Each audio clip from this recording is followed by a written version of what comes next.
No, Mr. President tonight.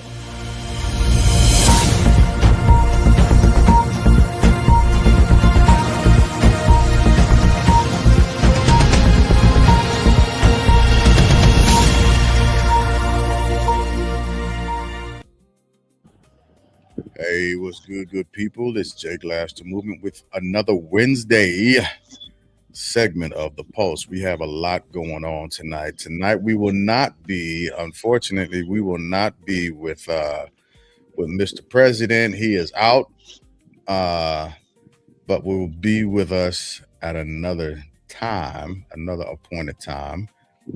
But yeah, we've got a lot to get through tonight, gents. There's going to be some reading that I do, but before I'm able to get there, let's check in and see how everybody's doing. Starting with Steph and Lynn. All good. Well, it's Lynn tonight, huh? Well, yeah. For now, Steph is taking care of something else on the phone. He may join us. Okay. Just rampant. Wait, say that one more time. You cut out a little bit. Life insurance awareness. Yes. I thought that was September. It is. We're getting ramped up for it. Oh, okay. I'm about to say, oh no, I missed something. I wasn't trying to miss that. September 1st, but we got to get the day. Gotcha. Your the mic that you use make you go in and out a little bit. So yeah. But we'll get it all figured out. I'm gonna see what I can do to help that. Wig. What's up, Big Glass? How are you, man? How are you? Hey, like I always say, you have to thank God for what you got going on, and thank God for your problems, because it could be a lot worse. Yeah, that's true. Oh no, that was for you, Lynn. What? The comment says, finally a proper American cowboy from Dallas. Oh no. Oh no, I was hoping you would deny that. What? You did not. Look, 49 years and counting. Man. 49 years. All right. I dare you to bring somebody on the program with more years with any team. I don't think I'd be able to. There you go. 49 consecutive years. All right. Die hard is what they call them. That's correct. That is correct. All right. Rick, who is your squad? Steelers, baby. Oh no. Yeah. Don't worry about it. It's gonna be okay. It's gonna be all right. We gonna take a step back. We held on to Ben Roethlisberger too long, so we're gonna take a step back. We trying to find us another quarterback. Tomlin is gone. Tomlin was a good coach. We only had 3 coaches with the Steelers: Chuck Noll, I forget the other guy, and Mike Tomlin. I think Mike Tomlin was such a good coach that he took mediocre people and made them better. That's why we always finished in the middle of the road. I can agree with that. So because we should have. I don't agree with tanking, but we should have went ahead and took some L's. Like when COVID, we did very good during COVID in the beginning, but then when people started getting their act together, that's why we went out in the first round of the playoffs. So we're gonna get it together. I don't agree with our coach that we hired. That the one we just hired. That just makes no sense to me. If you're gonna start over, start over. So that's what I think. Wait, you wouldn't hire a Super Bowl winning quarterback? I mean, coach to coach your team? No, not him. I'd rather go young. I'd rather go younger. I'd rather go young. I'd rather go Mike Tomlin or something like that. Because this guy, I don't understand how these people keep getting these jobs and they did terrible at the other jobs. Because he has a Super Bowl ring. Yeah. Yes. Do you know how many active coaches have a Super Bowl ring? It's not single many. digits. It's single digits. but it is different when you have the team. We know we don't have the team to get there now. So if you're gonna start over, start over. It's kind of like the Miami Dolphins. The Miami Dolphins, when they hired this coach, he came in and he gutted the team. Basically, he said that if I'm gonna be a coach, I'm gonna bake the cake. That's why Miami has like 150 million in dead money that they still got to pay out. So Mm, that's what I think. He came in, he got rid of Tariq Hill and all those other veterans that they gave these giant contracts to that wasn't performing. So that's what I think. I just think we should have got a younger coach, somebody that's willing to take certain chances, and I think we'd have did better. So I don't think we're gonna do good for the next 2 years, but making the playoffs has hurt us because we're picking in the middle of the pack or at the end of the pack. That's what I think. But I'm a Steelers fan since I was about what 5 6 years old. The only reason I got to watch football because my aunt made me stay up. damn. Yeah, so I'm with my man, the Dallas Cowboy fan over there. I'm sorry you're a Dallas Cowboy fan. It's okay though. We all No, make look, mistakes. I'm not sorry. I'm not sorry. But And yeah, my son, guess what we talking about? not the Super Bowl. 'Cause y'all talk about that every Of year. course we are. Of course Y'all we talk are, about because that's what fans do. Yeah. hey, Okay. That's but what Okay. fans do. some fans live in reality though. That's what fans do. Because anybody, look, who had Seattle winning it all last year? No. Nobody. Nobody. Nobody. Nobody. No. They're Except fans. Seahawk fans. Uh, Okay. okay, I'm gonna agree with you on that one. But I definitely didn't have them winning it all. No, nobody did. No, I Except didn't. Seahawk fans. Yeah, I That's like it. hard to do, but I okay. like last year. I like Houston. I thought Houston was going to do better. Mm-hmm. So, We Uh, gonna see. We gonna see in a couple weeks. oh yeah, I'm waiting. I'm waiting. yeah. Yeah. It's about that time. I am missing the banner. There we go. Now I feel better. That threw me off for a second. Certain things got to be in place, like I said. So yeah, let's hop into it. I also feel like it's dark back here for some reason. Hey, Glass, what time it is? Where you at? I'm on East Coast also. Okay. There we go. Let me get the light effects in behind me. But yeah, I'm East Coast as well. Oh, Richard So said he's en route. okay, well, we'll see how he feels, and maybe we have a surprise topic for the panel. We'll see. Uh-oh. Yeah. But I'm sure you'll be able to get down with it. Because I was gonna save it for next week. But we'll see. We'll see.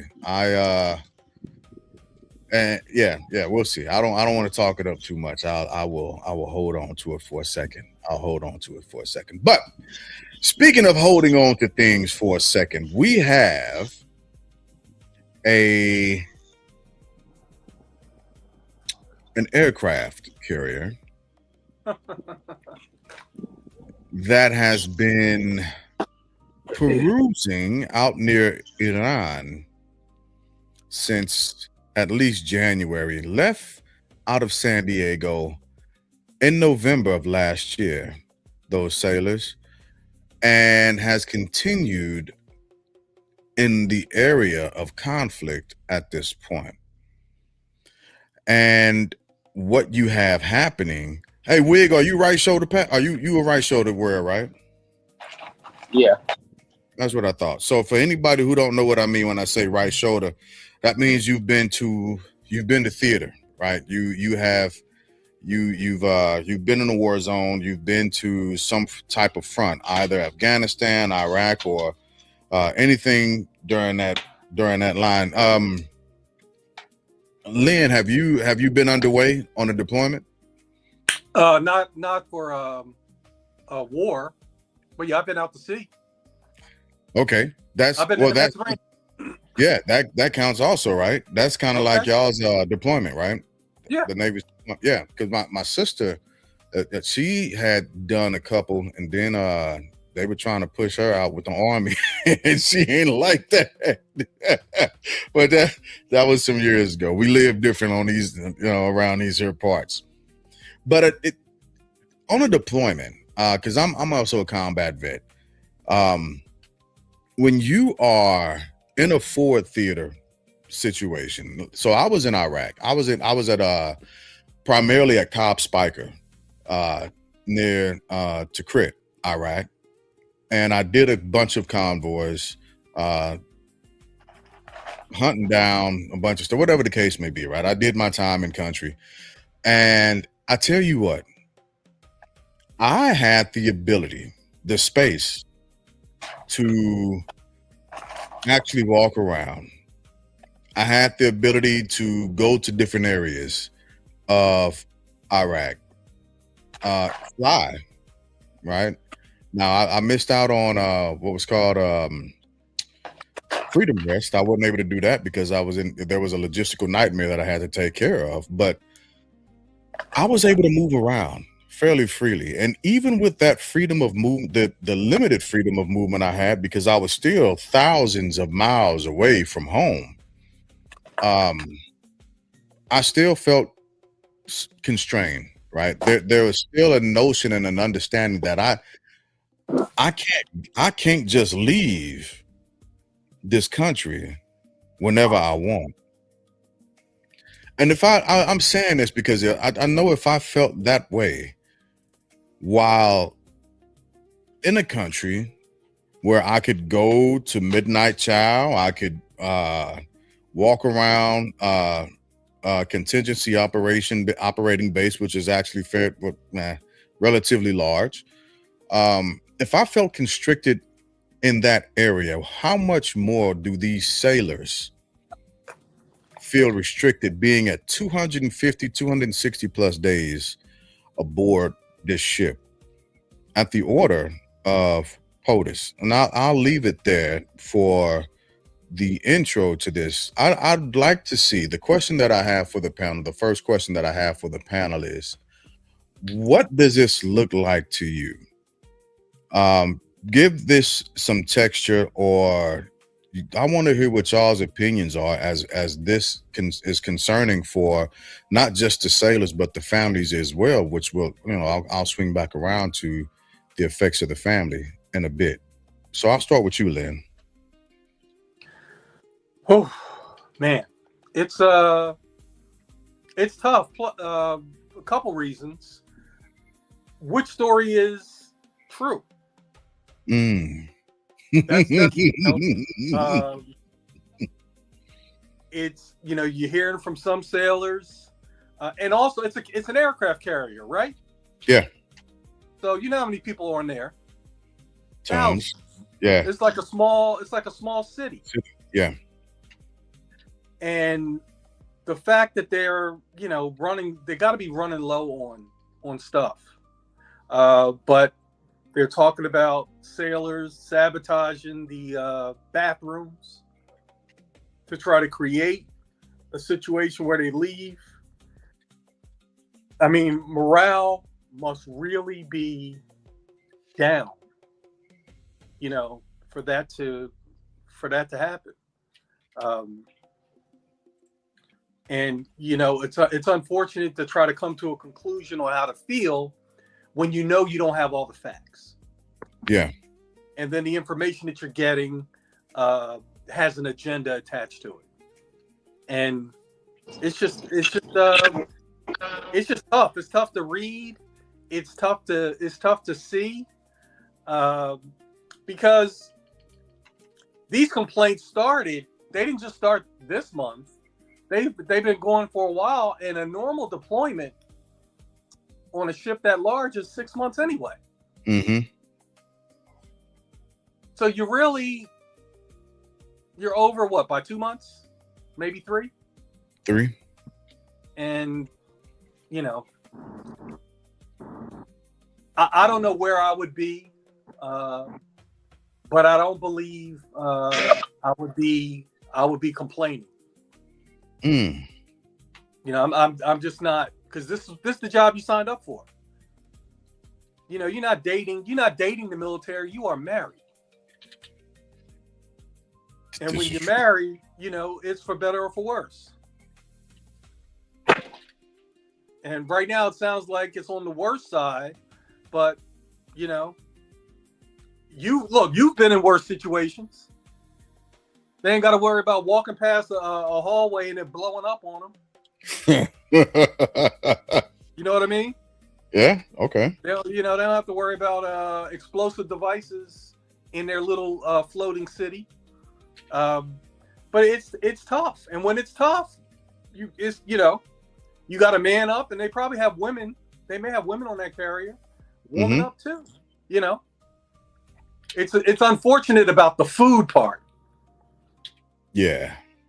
Because that really, with food, you got something to look forward to. You know. Yeah. If the food is on point, you got 3 good things to look forward to every single day. But when the food is trash, that's when things get rough. Yeah, and that's where they are. The food is absolutely horrible. Yeah, so units generally have at least 3 real-time missions, and this is just for the Army side. So in the Army, for the reserves, they have 3 missions that happen whenever the reservists show up that are live missions. That's pay. What was it? Pay. I can't remember the second one, but the last one is food. Food is a real-time mission for military members, and that can make or break an actual command. Unfortunately, something as small as food, especially when it comes down to being in the rough and tumble and having to wait things out for an extended amount of time. Like you were saying, if you have surf and turf and you know you're gonna have it on Thursdays, well, you're looking forward to that Thursday. Yep. You're looking forward to that next Thursday to get you over. I don't know what they said. Maybe they said this in the Army, but I remember in the Navy we would say this all the time. That we loved it because every meal was a feast and every paycheck was a fortune.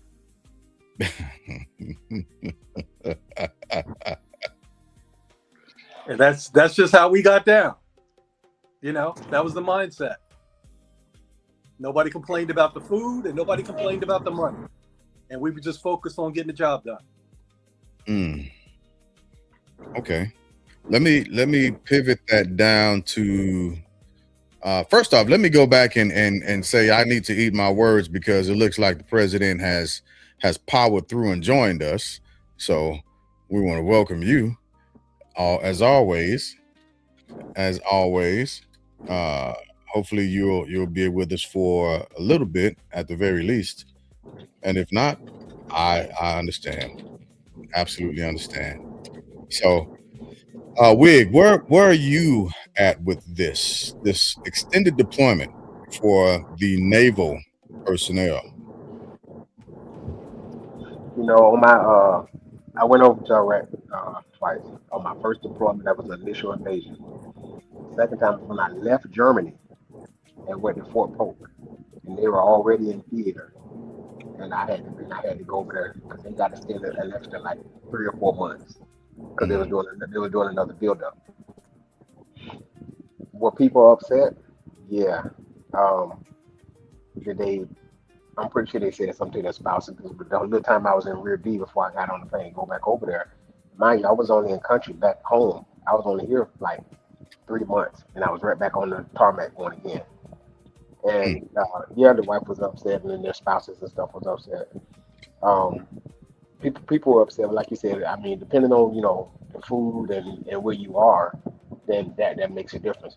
But I think during this time, I agree with everything what my man said. But I think now we have a different military now. They have a different mindset. They don't think like we thought. You know what I'm saying? We came up with, suck it up, drive on, this the mission, it is what it is. But that's not what you have right now. They just are not there. You have different spouses in the rear. I think that it would be, you can accept it more if you were being told the truth. I know Mm. Right. there's only I know there's only so much that you can tell people as far as the mission because you don't want to give the mission away. But the fact that they're not being told the truth, the fact that back home here you don't see any videos or anything of our bases that were damaged over there. It's almost like we didn't have any damage, but we on this call know that there was damage over there. So I feel like they're taking a page out of Israel's book and saying, okay, if they don't see it, they won't believe it. Mm. So I think that the fact that we as civilians back here can't even get the truth, and they can't get the truth, and these soldiers and sailors and stuff like that, they're over there questioning. Then what are we here for? And what is the end game? When we went to Iraq and Afghanistan, we knew what the end game was. They don't know what the end game is. So that's why I think the people are upset because when you get somebody that get on there and tell you that they're trying to downplay um, what the family members are saying, and you basically saying the soldiers sailors are lying. I don't know if it was sabotage or anything like that, but at the end of the day, you're questioning my integrity. We know Mm. you ain't gonna be, we know you're not gonna be over there. You know what I'm saying? Like you said, Glass. When we was on the ground, we had boots on the ground, so it's a little different for us. You know what I'm saying? And then we had like little shopettes that they had brought over there that you can go to. Yeah. But but Popeyes. The weird exactly, tasting Popeyes and the weird tasting McDonald's. exactly. But over there, once the resources are gone, the resources are gone. And how long does it take to get them restocked? Yeah, because they are having issues, logistical issues with refuel resupply. Right. Yep. And they can't port anywhere because Right. don't nobody want to support the United States. They don't want to have that black eye of you support the United States because once this whole thing is over, there's gonna be some people gonna have to pay. For I'm not just talking about the United States. I'm talking about people that helped the United States. Mm. You know what I'm saying? We're not the most loved country around the world anymore. I mean, we already didn't people didn't like us, but this makes it worse. I.e., when Trump asked South Korea to help him out, and Yeesh. South Korea said no, we'll sit this one out. Yeah. You know what I'm saying? So I don't. I'm not saying that the sailors don't have any shouldn't be saying anything about what's going on, but we're dealing with a different mentality of servicemen than we were back in let's say 90 from 1990 to I would say till because I know when I was a recruiter when I was recruiting in Fort Lauderdale and I got a chance to recruit people and I got a chance to see some of those people that I recruited in the army. And when you're That's a recruiter, it is scary. And when you're a recruiter, you know who's going to be able to stay and who's going to make it, who's not going to make it when you recruit them. But it was about numbers. So I don't blame the sailors. I just think their mentality is different.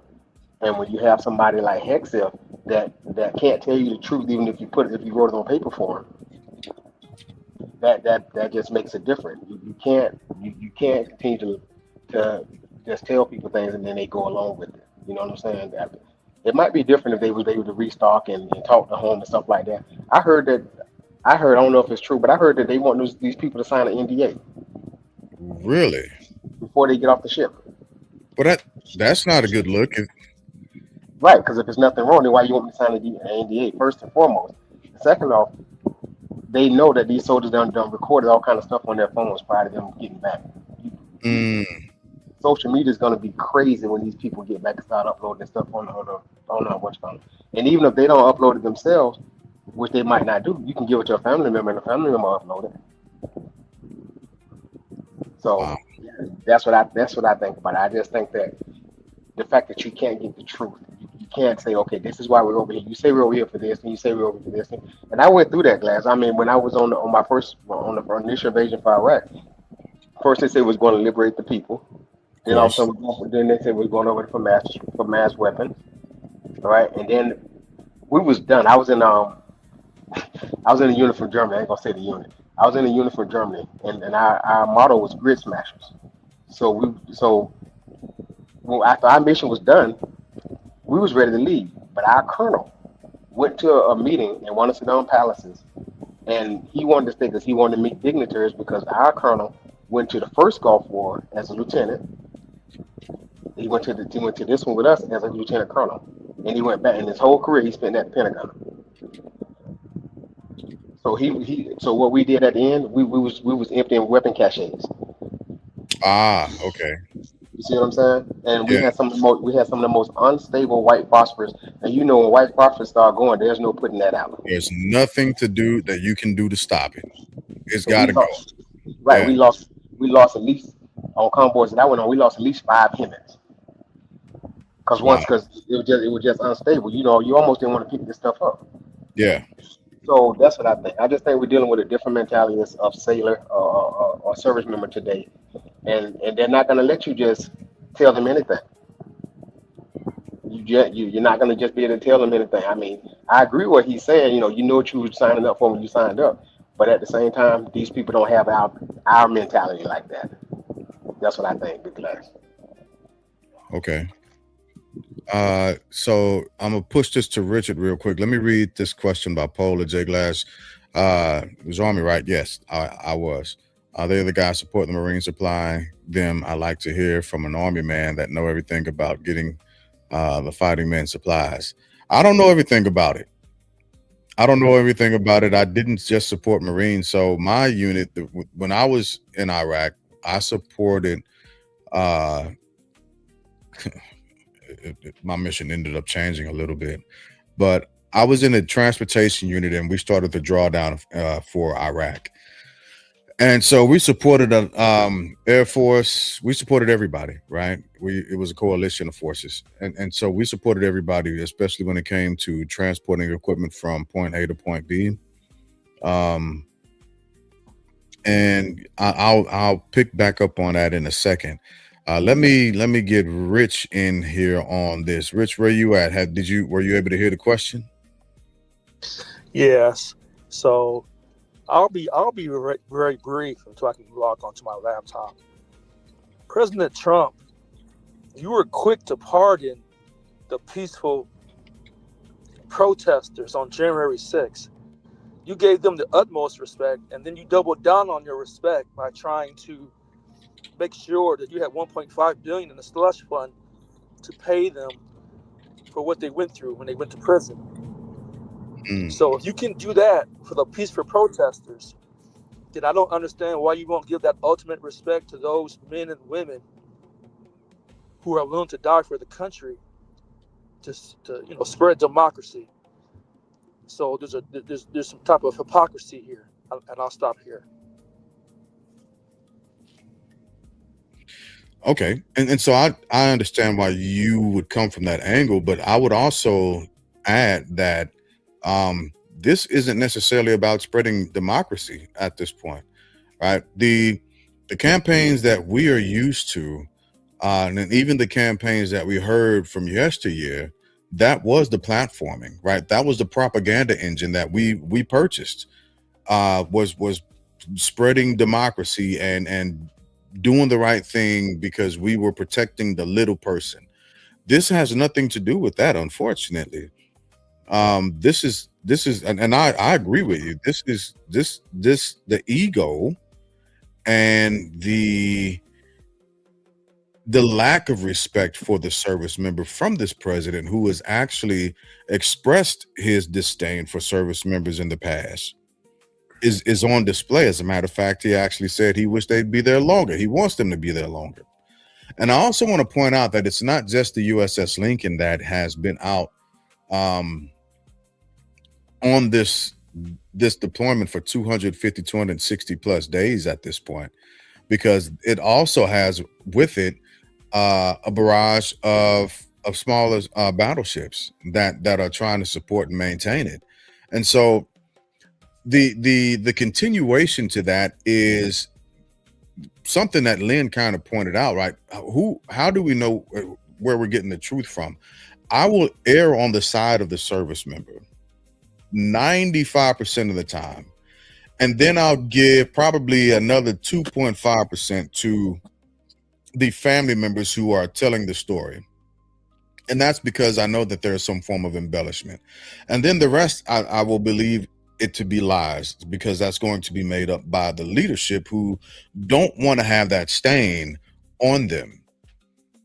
I agree with you wholeheartedly, Wig, when you say this drunk ass joker who is a farce of a Secretary of Defense, also known as Pete Hegseth, will lie faster than you can ask to have the truth.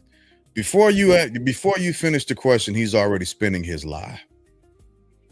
And I also agree with the panel, the majority of the panel, when we say that they knew what they signed up for this. I'm not going to say they knew what they signed up for, because I didn't get my first deployment to Ford Theater until I think 13, 14 years after I had been in.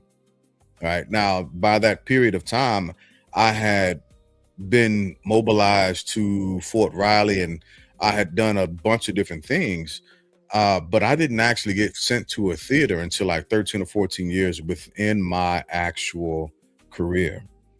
And once I got to theater, I remember this, and I said it on my last recording, by the way. It's almost been a year. I'm almost at an 1-year anniversary for my retirement from the Army. But I remember saying this walking across Iraq into Crit, and I was talking to a friend of mine, Joshua Montalvo, and I had to pause and stop for a second because the realization of me being Iraq, it just sat on me. And it came out of nowhere. And I said, "Damn, Josh, we are in Iraq." And he looked and he said, "I know." I said, "No, like, we are here in Iraq. We are in a wartime situation." And he said, "Yeah, I know." And you don't really actually understand the gravity of the contract that you're signing until, and I'm not saying that people who haven't had these, who haven't been in a war situation don't come to the same realization. What I'm simply saying is, when you are out actually performing the thing that you practice for, which is war, that thing hits like completely different than what you thought about when you were signing that contract. So those who continue to re-enlist after that experience, I have the utmost respect for, because now you're doing it after knowing what it can be and what it looks like. Yep. It's a totally different perspective at that point. So these sailors who, I was 17 and a half when my mother had to sign for me to join the military. All right. So you've got a gaggle of ages, a lot of them younger sailors who are having this experience. And by the time they come back to port, some of their contracts are going to be up. And they're not joining the ranks again, especially after listening to the Secretary of Defense. All right. So it's a hard thing for me to let me ask you all this. What are we looking, what does the lens of leadership look like right now for them? And I'll start that going the opposite way. I'll give you a second until you get back to the house there, Rich, but I'll start with you, Wig. Let me ask that. The lens of leadership, what does it look like right now? You talking about lens of leadership in the military in total? Yeah, I mean, like, so let's say that for that young platoon sergeant or squadron leader, or the one for the, because they're not staff sergeants technically, but the E6 that's in charge of comms for their group, or for the actual chief, the Navy chief right now, that's got to continue to motivate, corral, supervise, and provide leadership.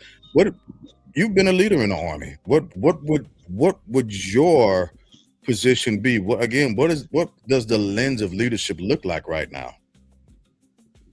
I think that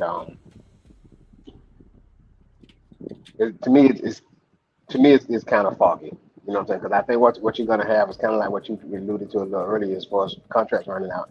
I think the people that's that can retire are going to retire when they come back. You're going to have it's going to be a black hole of experience once they come back. You know what I'm saying? You don't mind people that's deployed before. I don't mind going if I know where I'm going. Mm. You know what I'm saying? But you can only lead so far if the resources ain't there. And at that point is, leadership is motivation. You're motivating that person to do what you want them to do, even when you don't have the tools to get them to do it. So that, to me, that's a good leader. And I just you have that now, but I just think we're going to hit a big hole of inexperience and get promoted. And then to me, it's going to come out to be, well, some of the people that's joining now are joining because they do believe in what Heck Self says. So do I want that type of a leader to be in charge of my kids? Mm. So I think the leadership, they might have did what they could do out there. You know what I'm saying? But you can only lead so far, Glass. If it ain't there, it ain't there. You know what I'm saying? The only thing I would hope that none of the leaders did was, as we said in the military, or at least in the army, I cry up, I don't cry down. Yep. I'm not gonna go cry to an E2 and I'm an E7. You know what I'm saying? So that's the. I think they probably had some great leaders on those boats, because that was a battle group that went over there along with the aircraft carrier. But like you said earlier, it was more than just the aircraft carrier. You had one destroyer that lost power for 4 days. Yeah, 4 days. So those people didn't have no toilets, couldn't cook no food or nothing like that. And then they when me and you was on ground, boots on ground in Iraq, we can go start a fire somewhere and cook something. They can't start no fire there. That's not good. So I think there's leadership. I don't doubt the leadership that they have in there right now. I doubt the leadership after they come back. That's what I doubt. I doubt the leadership after they come back. That these next couple years. These next couple of years is going to be very interesting, because I know for me personally, when I left the Internal Revenue Service, one day, Glass. I mean, guys, one day I had there was 5 people that retired. They averaged 30 years apiece. Wow. You just can't plug that hole up. You cannot.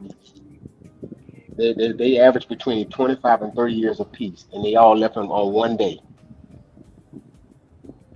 So that's the problem. I think there's leadership out there, to be honest with you. I think they're doing the best they can in the conditions that they're in, but it's what happens when they come back. Yeah. To me, that's what I think about it. Yeah. I will flick that next door. Same question to you, Lynn. Lens of leadership. What is it looking like right now? How are these senior leaders that are actually aboard the ship? How does this look for them?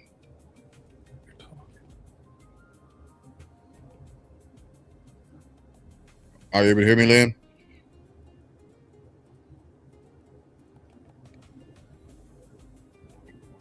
I don't think Lynn can hear me right now. Yeah, I hear you. So okay. Hopefully, we probably having some technical difficulties. Yeah, it happens sometimes when people pop in. StreamYard, when I hopped on, it didn't let me on automatically for some reason. It said that there was a lot of stuff being crossed up, and hopefully it levels itself out. So I'll push that down south to Mr. President. You're asking the lens of leadership right now for this whole USS Lincoln and the actual armada that's accompanying them. I haven't lost faith in our military leaders. I think they're doing their job. They're following orders. They're following lawful orders. If they feel they can't follow those orders, then they'll need to retire. So, to me, there's I don't see anything wrong with our current military leadership. Mr. President, if I can ask you a question, at what level are you talking about? I'm talking about from the generals going down. So, the last time I checked, the generals serve at the pleasure of the president. Fuck. So if you're a 4-star general on the Joint Chiefs of Staff or any branch of the service, you answer to the president or to the Secretary of Defense, and the Secretary of Defense or Secretary of War, Pete Hegseth, he answers to the president. So they're just following lawful orders, hopefully. Hopefully. That's interesting because I will take what you said and I will apply that to the leadership that's actually on the ship right now. That's what I was talking about. Yeah, because I haven't lost faith in them. I think that they are, like, I think, Wig, that was you saying that they are shoring this up as much as possible.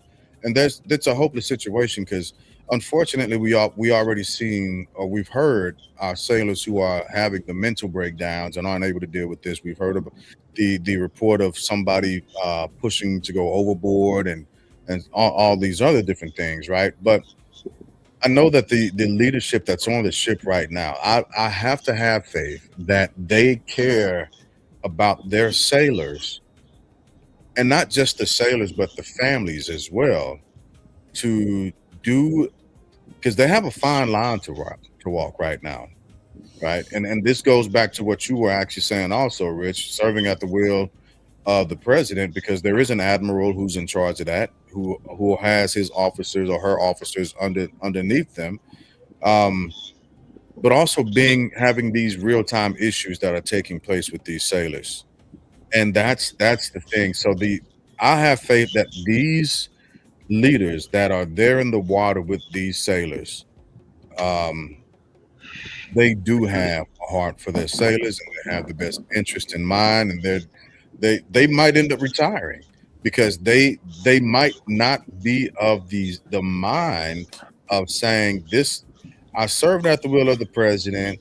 I had senior leadership that did not do right, not just by me, but more importantly by the sailors. And they allowed us to stay out here for this long without any direction. And I think that's the hardest thing to actually rein in. If you send people somewhere, this is what I've learned when I was leading soldiers. If you sent your soldiers somewhere, you gave them purpose, you gave them guidance, you gave them the understanding of the how, when, where, as well as executions on what we're going to do, and then we're getting back, right? You give them those rough timelines, and you stick to them as much as possible. But you give them that information. You give those soldiers that information so they're not feeling tricked. They're not feeling like you're just dangling them along. Right now, these sailors are out in the middle of an ocean with a failing ship with no purpose. What are we doing out here? What are we doing out here? And I think the leadership has to contend with that. And that's the hard part of it all.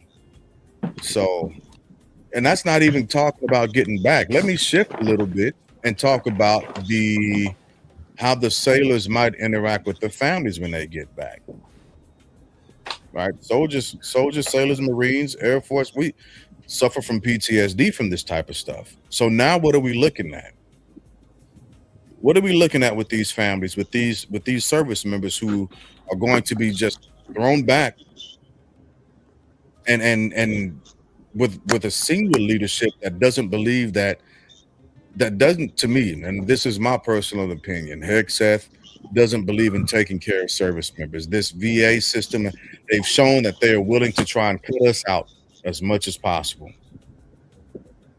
So let me ask the panel that, because I'm trying to make sure I taper my emotions about the situation and ask what I think are relevant questions.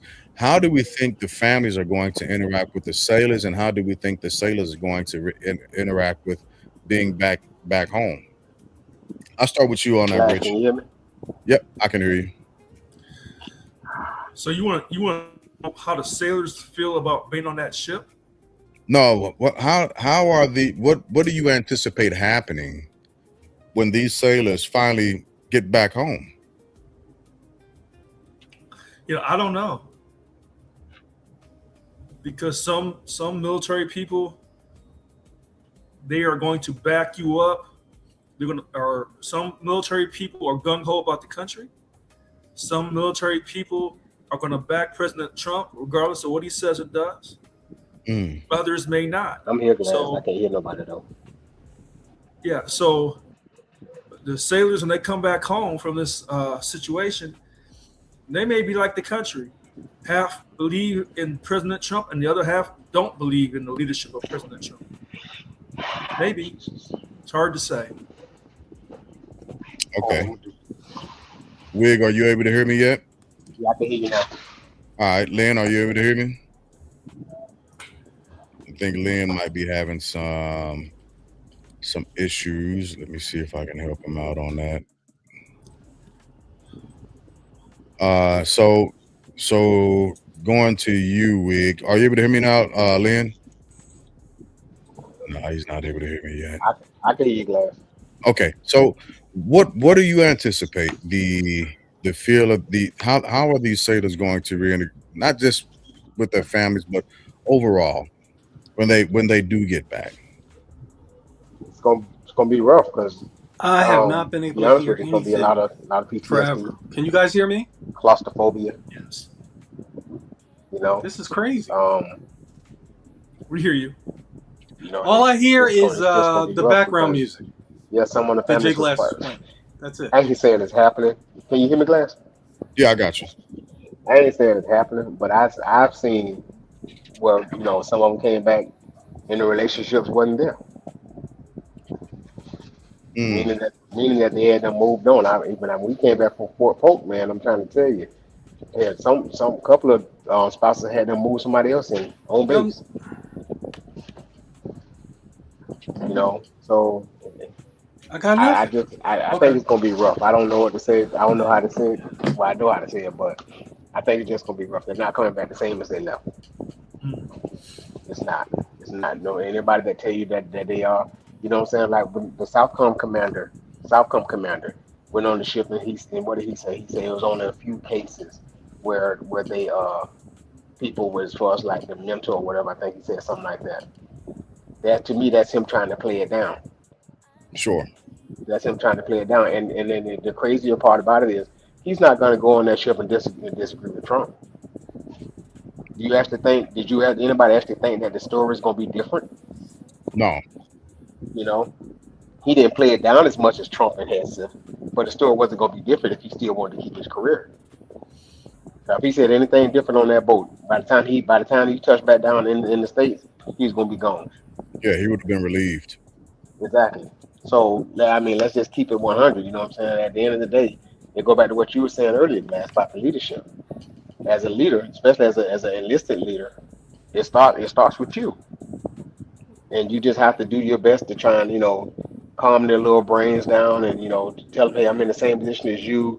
Let's do what we gotta do to make the best of it. But I don't know, man. It's gonna be rough coming back, brother. It is. It's gonna be rough coming back.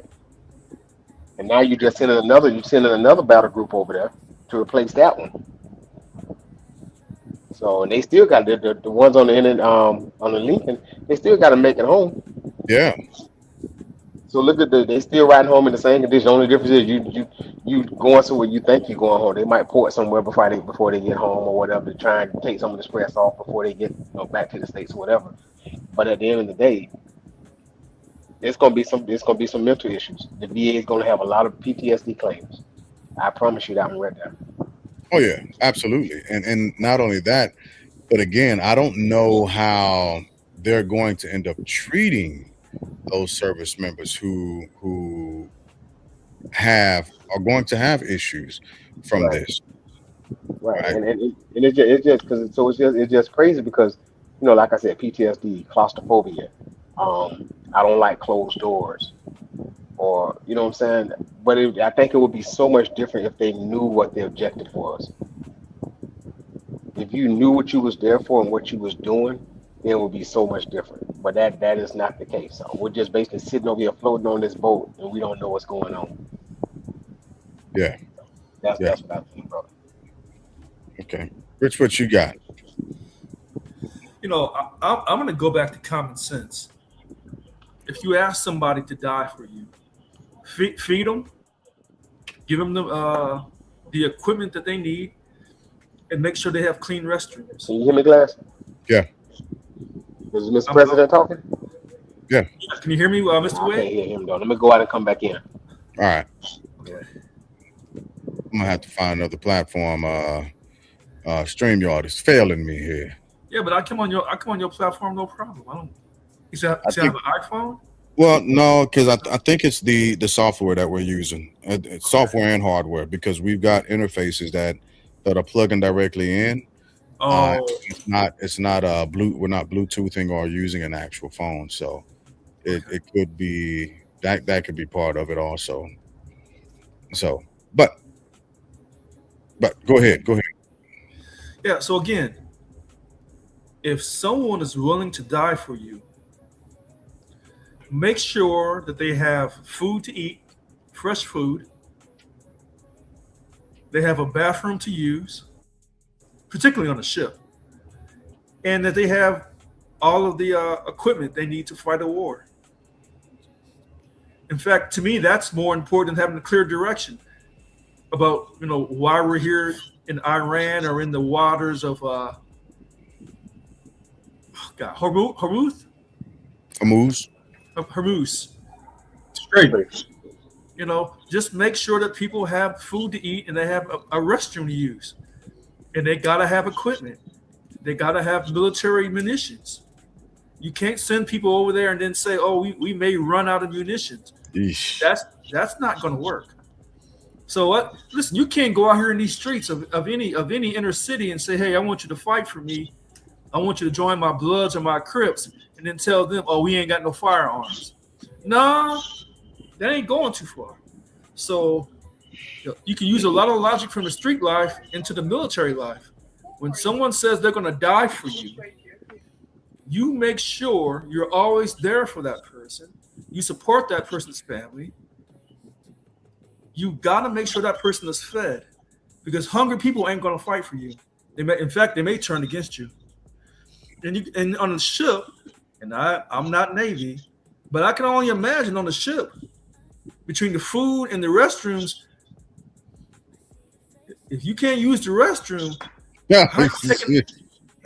I'm sorry, but if you don't have clean restrooms to use on a ship,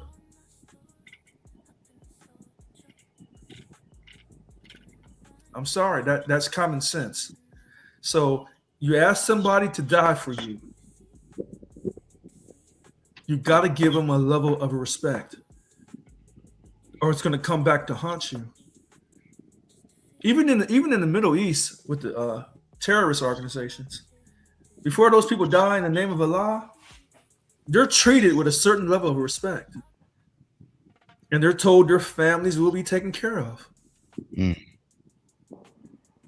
And they have, their firearms, their explosives. They can use the bathroom in peace. But when you got somebody on a ship for an extended amount of time, the food's not right, and the bathroom is not right. I don't. Maybe Lynn has some expert knowledge, or maybe Mr. Wig has some expert knowledge on how you can have an unclean restroom and still keep the morale. I'll let them tell me. Yeah, I don't see that one, brother. And I know when we was out there, especially on the initial, we had to build ours from plywood. So thank God I was inside, so I didn't have to burn the floaters, But Yeah. You on mute, Lynn. We couldn't hear what you said. Yeah, it's like I said, it's tough to get through the day if you got nothing good to look forward to. Because going out there on the side of that ship, all you're going to see is water. From every side. No land, no lighthouse, just water. So, yeah, morale is important, and they have people there to take care of the bathrooms and the bright work and all that other stuff, but that's where it gets into the stories that you really need more clarity on. Are people sabotaging the bathrooms? Yeah. Because without sabotage, those things work. You got people, boatswain's mate boatswain's mates make sure that stuff is fully operational. They chip paint, they paint, they take care of the bathroom, they take care of the fixtures. That's their job. Those are the people that didn't go into a particular school for an expertise. That's what they do. And they do it with pride. And after they do that work, guess what they're looking forward to? Eating a hearty meal. Yeah. A hearty meal. And so those are the basics. Those are the essentials. And if stuff like this, if any of it is even partially true, I didn't get a chance to chime in on leadership because, Richard knows that's my thing, but this is leadership, 101. I have to agree. Look, you can't feed me. Look, they need to it looked like they need to just drop some MREs on that carrier or something, And guess what? When you out there in the jungle or the desert and you got an MRE in your backpack, guess what you're looking forward to? Oh, let me take a knee. Yeah. Let me take a knee. Let me bless this food. Let me bless this food right now. Because you know what? So much of life is about expectations. Yeah.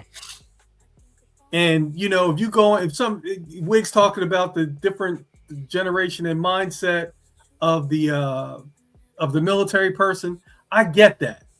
But when you go into boot camp, that expectation is set. That's what it's the adjustment. People who don't make it in there, it's a failure to adjust.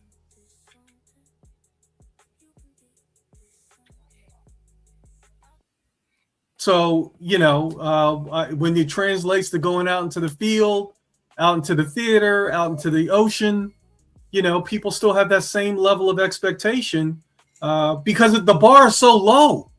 The bar is not high. No. From that perspective in the military. The bar is, it's not rock bottom, but the bar's not that high. I used to look forward when I was in the field. I remember we would be in the field long enough for me to look forward to taking a baby wipe shower when I got back to the rack.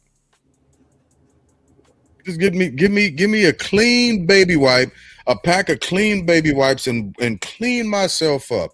And I felt like I was in heaven. You know what's funny about this? And I don't want to sound like a Democrat because I'm not a Democrat.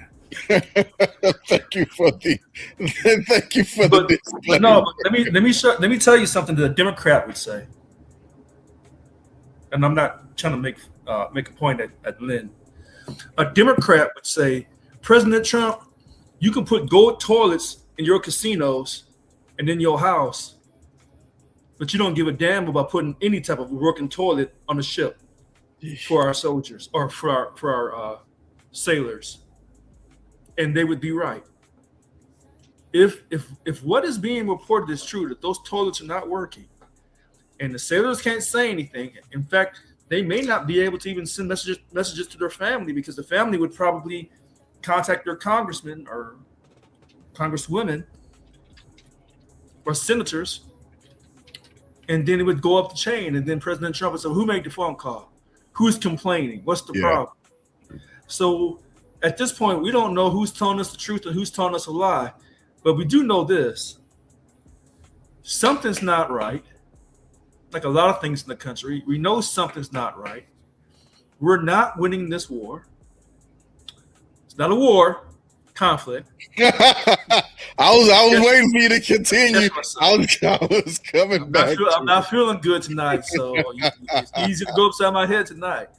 But we're not winning this situation. And I made a comment weeks ago.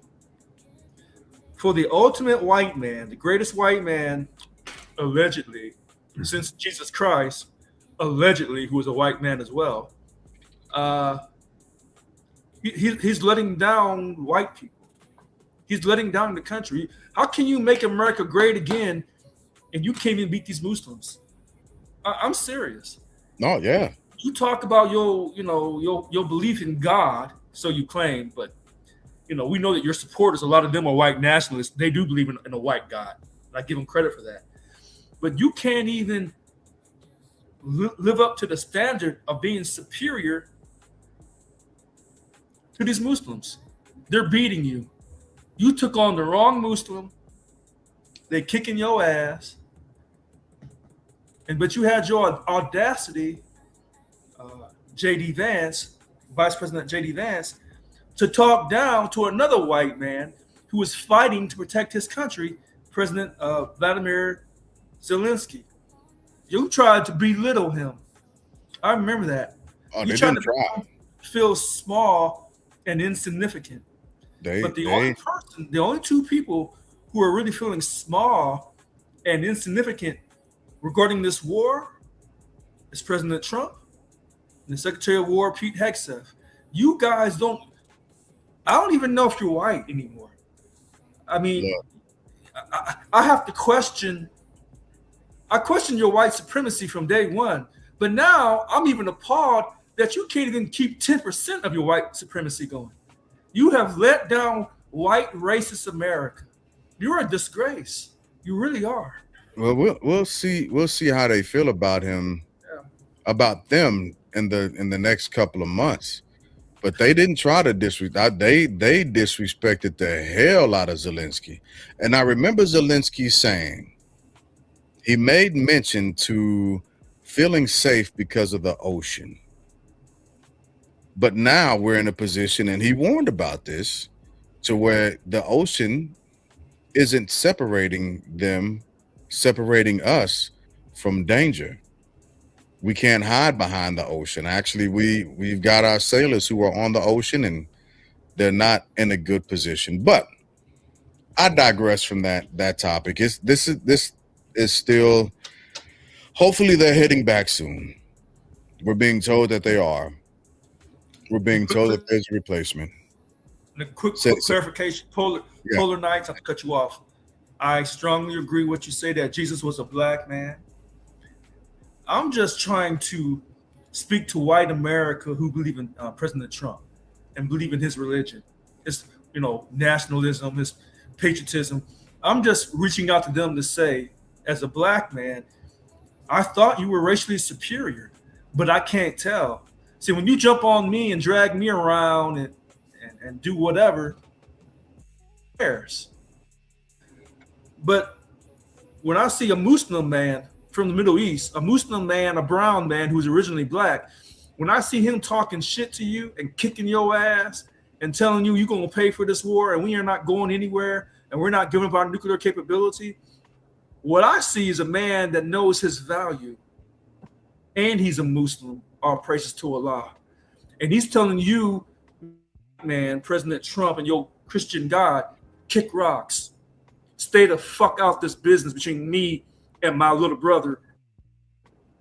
That's what he's saying. And they're ramping it up.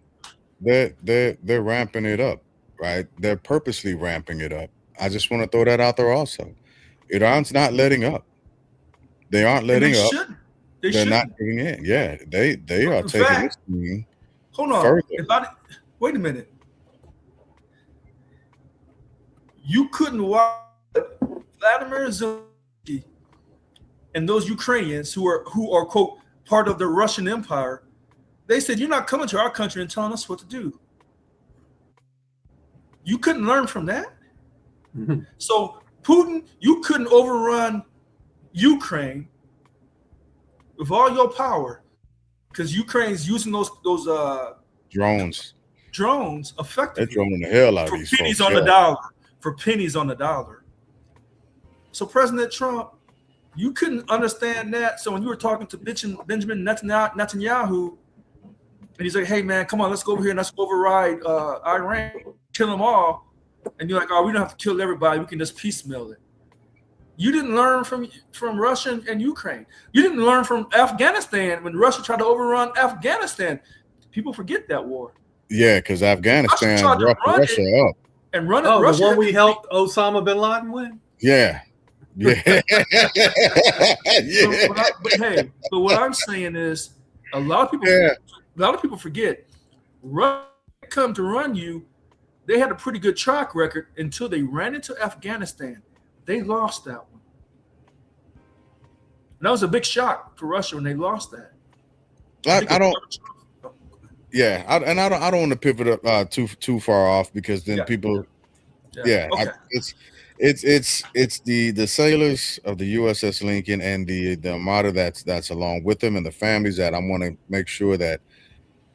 Let me say this also, and this is going to be a harsh truth. Some of y'all voted for this.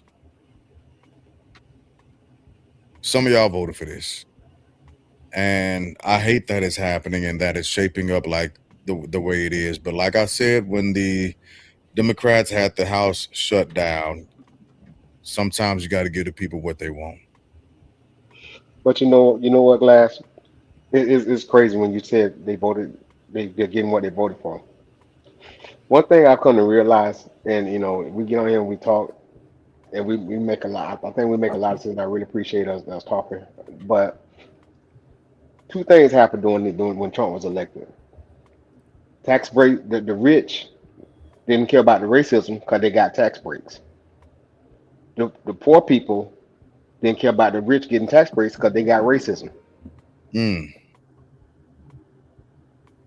And that's where we stand at today. The rich get tax breaks. I'll deal with the racism as long as you give me my tax breaks. The poor, you can have your tax breaks as long as I get my racism. And that's Interesting. where we are. And that's where we are today. yeah, that's that's a hell of a correlation. But speaking of racism, I I want to first off thank you, Lynn, for bringing this to my attention. And when I say this, I am talking about uh dang, I spelled that wrong. Carmelo, I was typing fast. Carmelo Anthony. Carmelo Anthony, the young man that was given 35 years for uh having a kerfuffle that ended up resulting in the loss of life of a young Metcalf in high school. Well, there's an article that I have. It's a little bit of a different article than what you sent me, Lynn, but it's an article all the same, and I want to share this with everybody so I can go through it fairly fast, and then we can discuss it. We can discuss it. I don't know how many people are actually tracking this, but I think it's worth being looked into. Give me one. All right, here it is. I'm glitching. All right, I glitched up a little bit, but I'm back now. I'm back now. So let me get ready to read this. I want to get the logo off my face. There we go. All right. So Carmelo Anthony scores huge legal win with the judge removed from that case. Now this one came out yesterday also. And it this I'll just get into it 'cause I read this not too long ago. The trial judge has been pulled from the case just weeks after handing down 35-year sentence.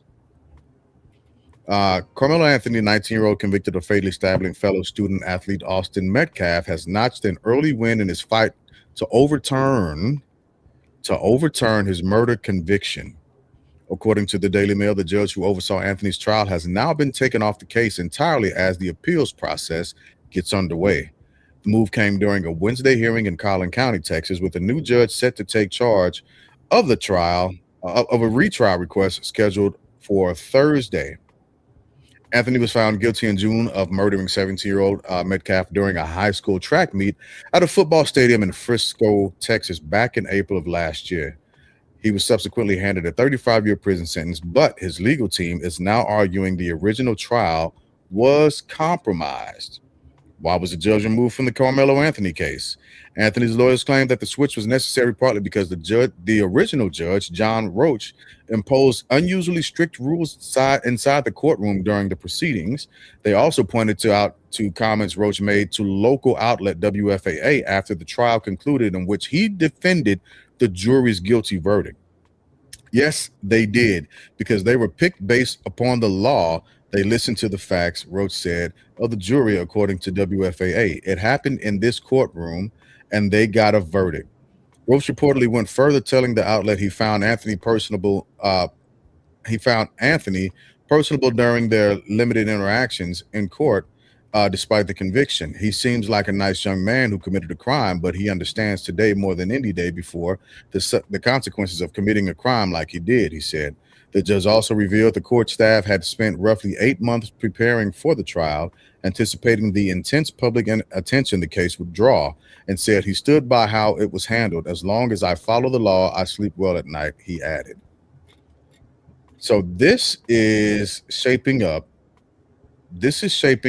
to end up being, give me 1 second, stop sharing this. This is shaping up to end up being, not saying that he's going to win it. That's not what I'm saying. I don't want to misrepresent what's happening, right? What I am saying, however, is that he is going to get what seems to be a retrial and have some form of equitable outcome as to the events. Now, what they're going to adjudicate, I'm not sure of just yet. I don't know if they're going to go all the way back through the trial, or if there's just bits and pieces, or if they're just looking at it from the standpoint of a bit of a conflict, like they were saying, because of the judge's comments.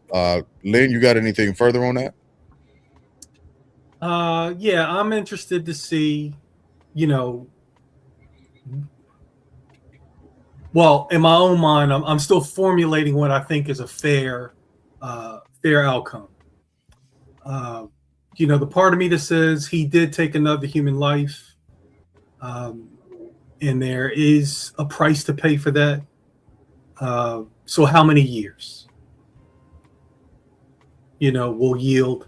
I think he's going to have a better judge. He's going to have a better jury. He's going to have better legal representation. So that's going to get him down to minimal time instead of maximum time. And then maybe even time served, probation, parole, who knows? But I think that the outcome from the first trial was unfair. Unfair from a procedural standpoint, unfair with the ridiculousness about excluding educators. Yeah. From the jury, where educators have a better understanding of school children than anybody else on this planet. So you're going to take the most qualified people and exclude them from the jury. And oh, by the way, those educators happen to be black people. Women, weren't they? Black women? I'm not even sure, but black women is even, that's even worse for them. The jury was not all white. I hate to hear when people say that. It just had no blacks on it. There's a difference. It wasn't 12. It wasn't 12 white angry men. Right. That did this. But with the new trial, a lot of people are going to be able to move forward in a different way. Because I'm sure after a trial like this, you say, man, if I had it to do all over, I would have done this. I would have said that. I think you're going to get new testimony. I think you're going to get new people to come forward. I think you're going to get people to recant some BS that they may have laid on the stand, that they can get an immunity from perjury kind of situation. You're not going to have the two lawyers who used to work together. Yeah. Work together as partners in a law firm. You're not going to have that dynamic. You're not going to have the dad. Wait a minute. Of Metcalf. What were you saying, Rich? Explain that. You said the two partners. Oh yeah, the two lawyers, defense and prosecutor, they work together. Okay. They work together in public office, and they went into private practice together. These guys have known each other for decades. And then they went mano a mano in a courtroom. But in that, Karmelo's attorney gave up too much, in my opinion. He conceded too much. He conceded not to bring up Metcalf's bullying history into the case. So, you have all this dynamic going on, and I'm sitting there saying, wow. And then the judge and the father, just too much relationship. You know, none of these people should ever have been friends or friendly or whatever. I understand that when you try cases, you get the same judge and you build a reputation and a rapport, and I understand that. But how the Anthony family decided to go with an attorney, maybe they're thinking we should go with him because he knows this guy and knows how to beat him. But that would not have been I would have just found a better attorney. So I just want to make sure that I'm hearing you correctly. So you think that the trial is going to be a bit fairer, more fair, yes, more fair, but you don't necessarily think that there should be a not guilty verdict settled at, because there was loss of life. Right. I don't believe that he's not guilty. He is guilty of taking another human being's life. Okay. You know, listen, there are people in jail who hit somebody with the wrong 12 pounds, hit him in the jaw, they fell to the concrete, and they died. Yeah. And you're in a fist fight. And you're in jail. Because you hit someone and it resulted in their loss of life. And, you know, you remember this case with the truck driver a few years ago where he was his truck was out of control going down a hill. I think it was in Colorado. That sounds familiar. He killed a bunch of people. Yeah. And they gave him 110 years. And everybody lost their mind.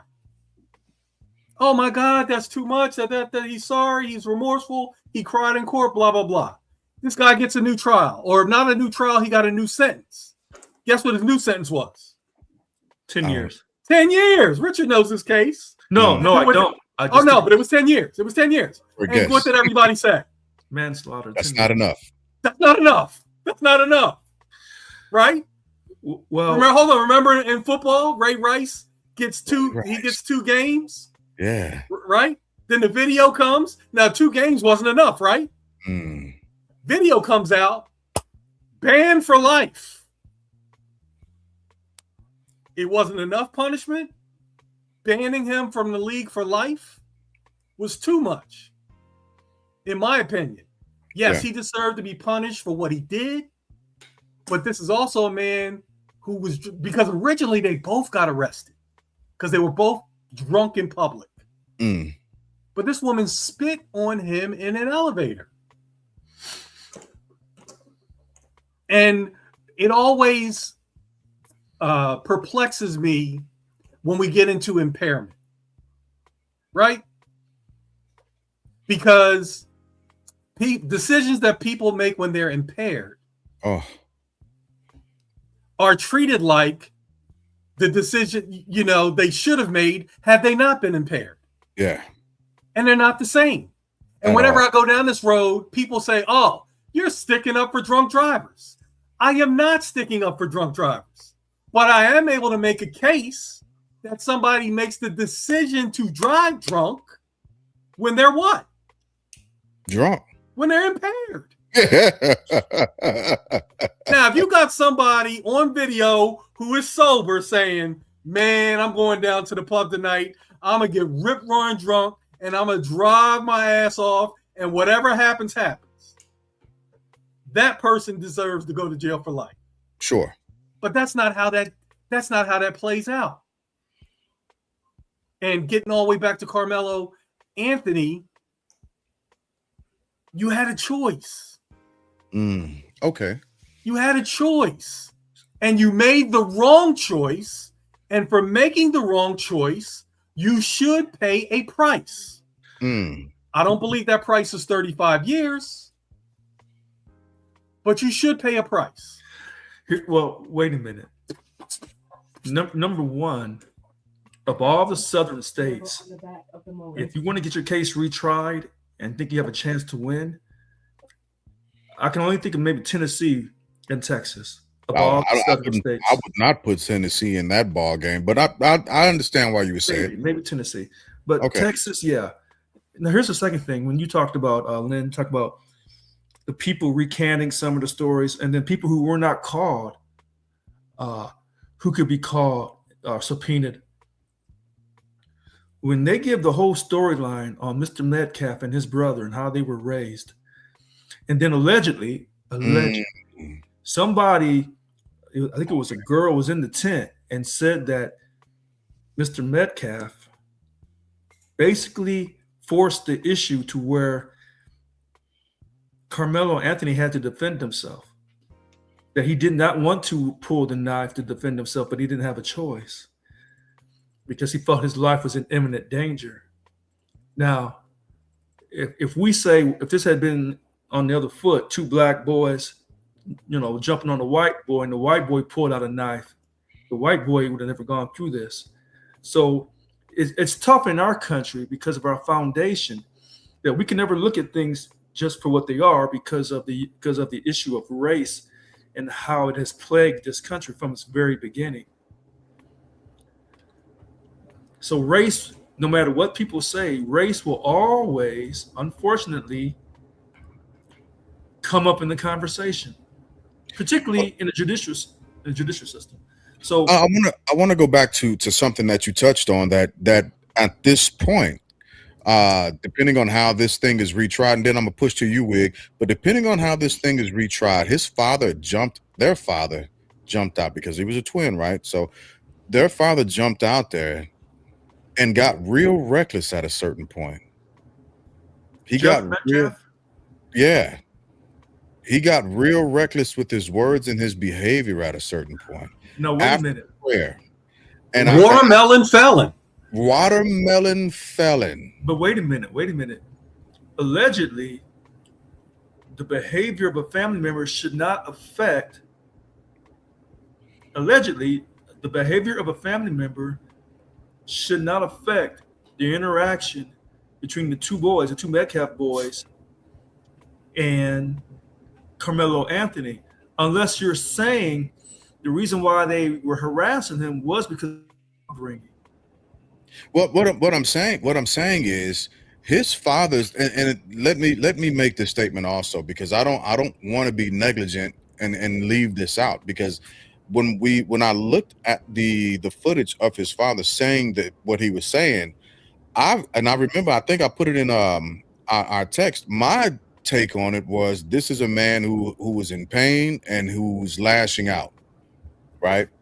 Well, after I watched the video, because I wasn't looking so much at his words, I was watching his body language and his behavior, and he seemed to be a man that was bruised, hurt, lost a son, and had a gag order, so he couldn't say much at a specific time. So at that time, I was like, man, this fella's hurt. He lost a kid, but it continued on, and that's when I was like, wait a minute, now it's not just a wounded person.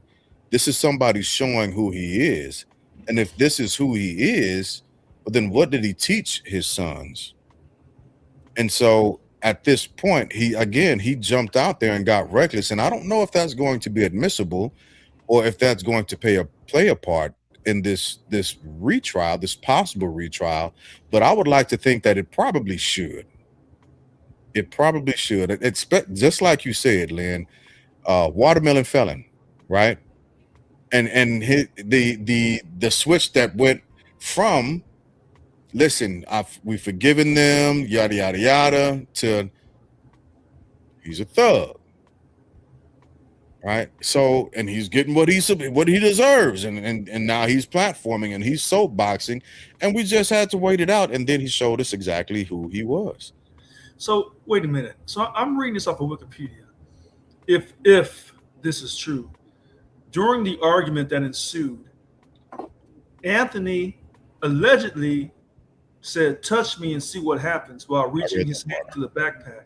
Mm-hmm. According to witnesses, maybe these witnesses will be called into court again for the first time.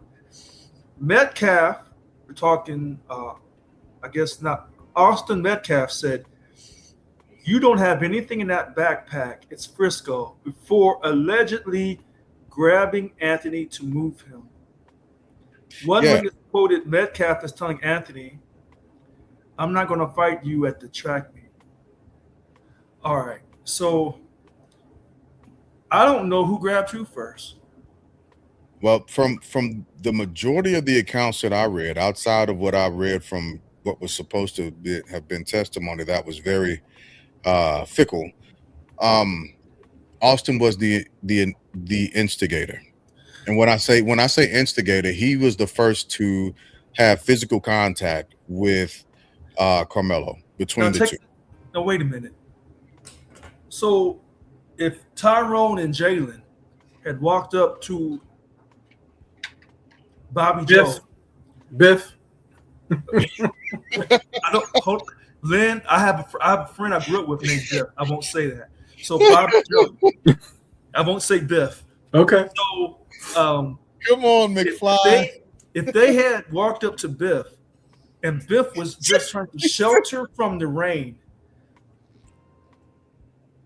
and put their hands on Biff, and Biff said, "Hey man, I know you're black, I know you're tough and all, but you know what? I'm gonna stand my ground. Don't put your hands on me." And then Biff stabs Jalen, Tyrone, DeAndre, and pick a name. Stabs him. Biff is not going to jail. In fact, Biff's going to be celebrated. Well, you know what? There's a case in Texas where Biff did go to jail. Ooh, okay, go ahead. I'll have to find the details, but there is. Okay. Because I always look up stuff like that because people say if the situation were reversed, but then there's never a reverse situation. And so that kind of thing, that's the kind of thing that makes the group look lazy. But wait, Because that's not the take to have. Now, let me ask you this, Richard. Did Karmelo Anthony have the opportunity to flee the situation? I'm gonna say yes. okay. I'm gonna say yes. I wasn't there. I didn't witness it, but I'm gonna say yes. And when you have the opportunity to flee the situation, Right. sometimes that's what you need to do. The point I'm going to go back to, of all the southern states, I've always said this. Don't call Texas a southern state. Texas was part of the Confederacy. So Southwest. No, it was part of the Confederacy. It was one Now, of the go ahead. Tell them again, Jay Glass. It's the Southwest. No, Southwest it was Airlines, part- baby. Southwest. I don't Not have, Southern Airlines. I don't have, Southwest Airlines, baby. don't You know have why? the You know why they named it Southwest Airlines, Richard? Because they was in the Southwest. They said, "Where are we? So Lynn. Oh, we're in the Lynn, Southwest. Let's call this Lynn, Southwest Airlines." Lynn, I know you're from Philly, and I can't question you on Pennsylvania. But when it comes to Missouri and Texas history, the only reason why you have Texas is because a white man named Austin, Mr. Austin, and his family moved to Texas with their slaves. And they eventually fought Mexico so they could keep their slaves. And then eventually, America fought Mexico for all the Southwest. But that was before the Civil War. The Civil War has 13 stars. I know the Missouri- history, Richard. Missouri- All I'm saying. Missouri and Kentucky was the 12th and 13 stars because they were not officially part of the Confederacy. Right. Texas, with its slaves, that's why we have that Juneteenth, they were part of the Confederacy. I can't get loud tonight. My voice is just shut. No, sir. So they were No, part sir. of it. They were. No, sir. Confederate flags don't fly here, my brother. Lynn, They don't flap in the breeze here. Lynn, you're in Harris County. I respect that.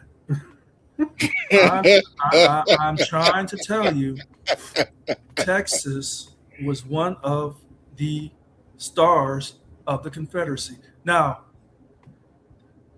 and that's why I said racism and prejudice in Texas is totally different. It's very unique versus the other southern states. It's very unique. And I always give the Texas white man his just due. Because if he really likes you and he thinks something's been done wrong against you, he'll go and fight for you. That's not happening in Mississippi or Alabama or Louisiana. That's never happening.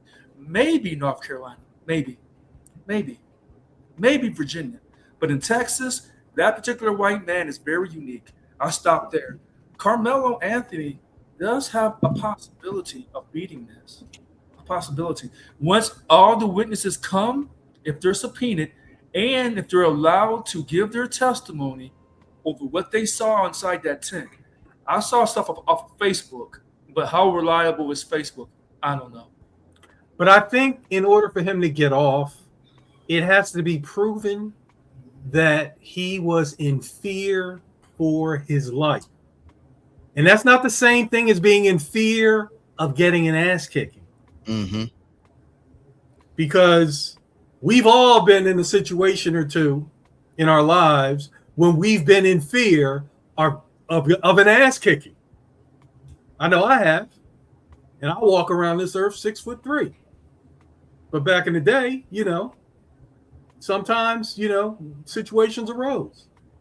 I think I told this story before, but I was reminded because I saw a movie recently where a similar thing happened. But we got beaten up at a party. Not we. My friends got beat up at a party. They came back to the neighborhood for reinforcements. So I was one of the reinforcements. So I get in the car, and I'm riding in that middle hump called riding bitch. Mm-hmm. Where I'm from, I don't know. Is that what they call it in the South state of Missouri? They call it ride. They call it. Okay. So I'm sitting there. I'm riding bitch. I'm ready. I'm ready. We going out there. We going to do something. And then a dude that I've never seen before in my life gets into the car with a gun. I gave him my seat. And guess what happened? They went out there. Somebody got shot and killed. The next day, you know what everybody was in that car said to me? I should have got out. But I was all kinds of P's and F's and B's when I got out the car. But it wasn't even let me think about this. Let me ride a couple blocks like Cuba Gooding Jr. did in Boys in the Hood.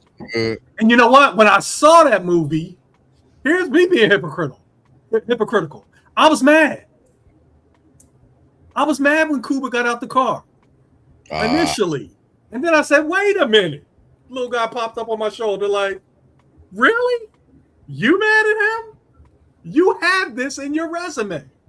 And then, but because I'm in the theater and I'm caught up on that vengeance ride, because I tell Stephanie this all the time. My favorite line from that movie is, turn your punk ass over.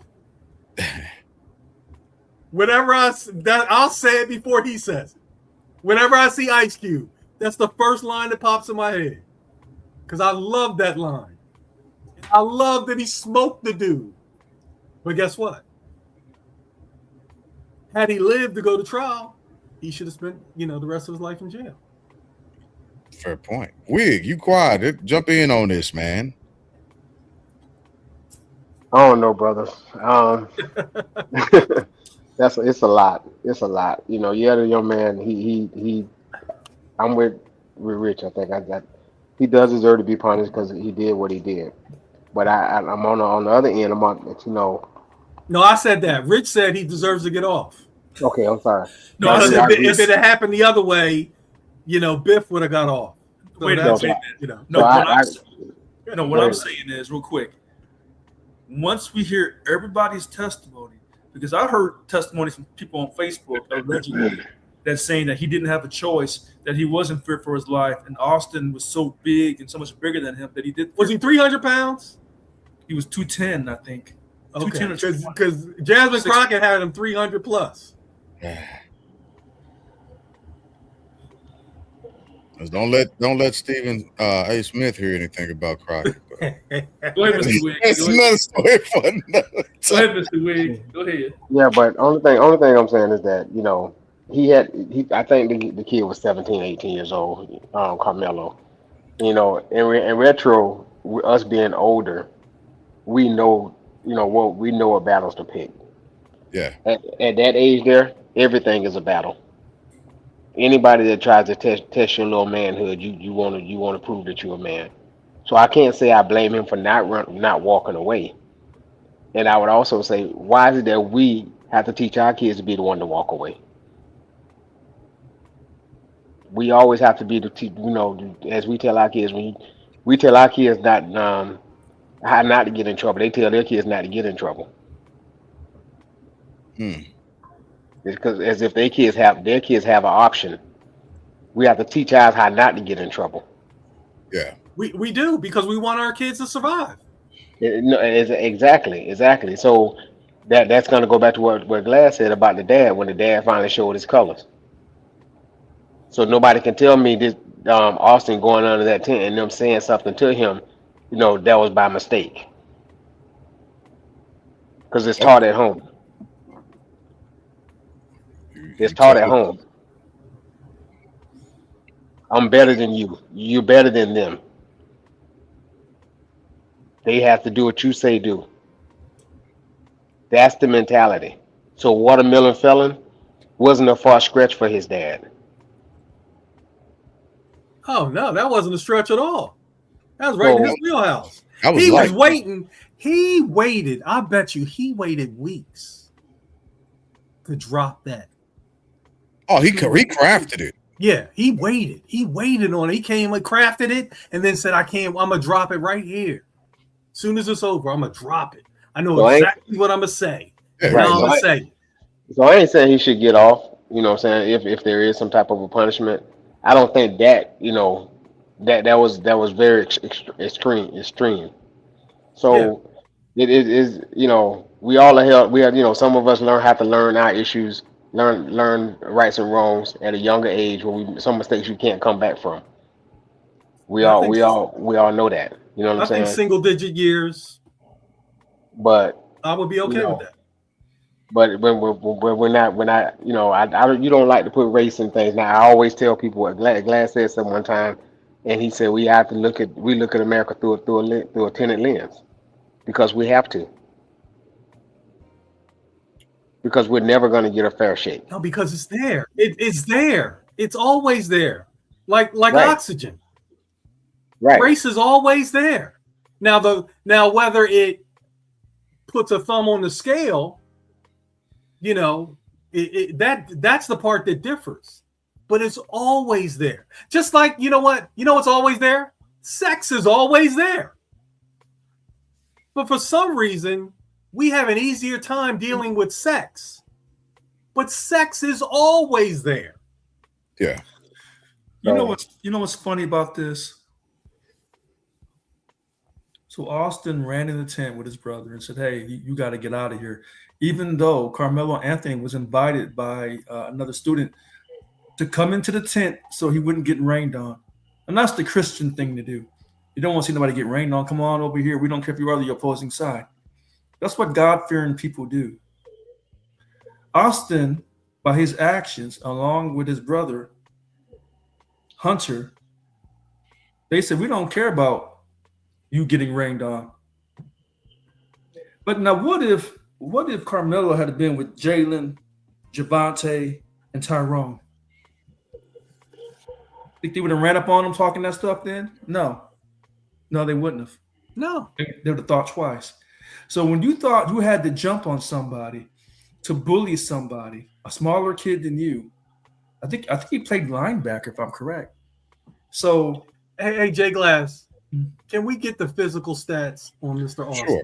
okay, Because I just, okay. because to some not out of Richard's mouth, but out of some people's mouths, this dude sounds like Goliath, David and Goliath under a tent. Okay. Metcalf. Physical. You said you want to know his Yeah, I want his height and weight. This is the quick AI overview of what I got Austin Metcalf at. It says Austin Metcalf's size. Austin Metcalf, 2026 high school senior from Memorial High School in Frisco, Texas, is listed at 6 foot, 200 pounds, according to Max Preps. This build is typical for high school football linebacker and defensive player, offering a balance of height for coverage and weight, so on and so forth. And it also says somewhere else, the physical difference between Carmelo Anthony and Austin Metcalf was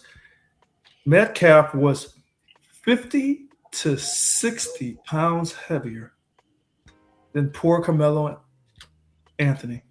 50 to 60 pounds heavier. And that's in high school. Mhm. Now, look, when I was in high school, I think I graduated like around, my weight fluctuated between, So 160. you got the wrong Carmelo Anthony. I knew it was going to be that. Yeah. No, 6'7". between 165 and 180. Okay. So I was, I was slender when I played basketball, more slender in the summer. come But on. I could get up to 180 pounds. All right. This boy's at 6 foot 200. He's solid. He ain't 225, 240, and that's big. But 6 foot, 200 pounds, and he's way bigger than little Carmelo Anthony. Yes, Carmelo Anthony was afraid for his life. And I guarantee you, when they had that retrial and they put him on the stand, he'll say, yes, I feared for my life. I didn't know what this big man was going to do to me. You want Anthony on the stand? I think you have to put him on there. All right, so they're going to ask him what he said about that backpack? The backpack. What do you mean the backpack? Like he gestured like he had something in the backpack? He could take the fifth. No, you can't. No, you can't. On the stand. No, I No, can't. you can't. So if you're on the stand I and can't. he felt that his life, go ahead, Mr. Wig, No, I was just asking why can't he take the fifth? because he's on the stand. No, you can. That's where you take the fifth. That's where you take it. Ask Tony Fauci. But if you take the fifth, what are you saying?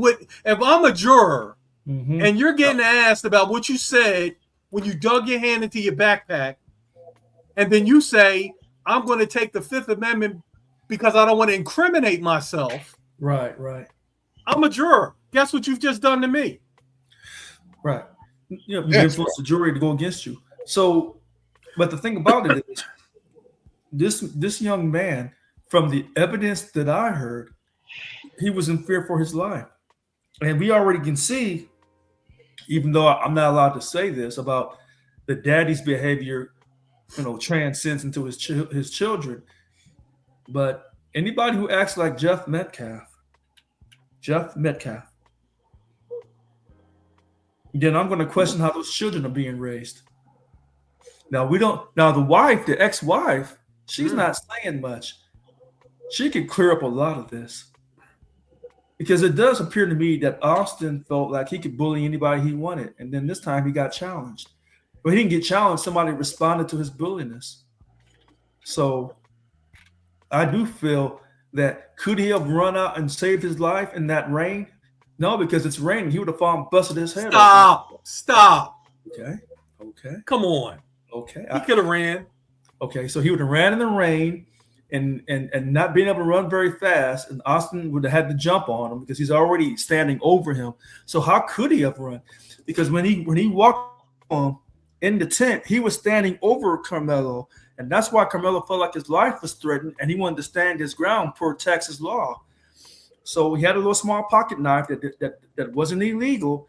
So he stood his ground, and he could not run because Austin Metcalf was so big and so intimidating and standing over him. And he had his brother, Hunter.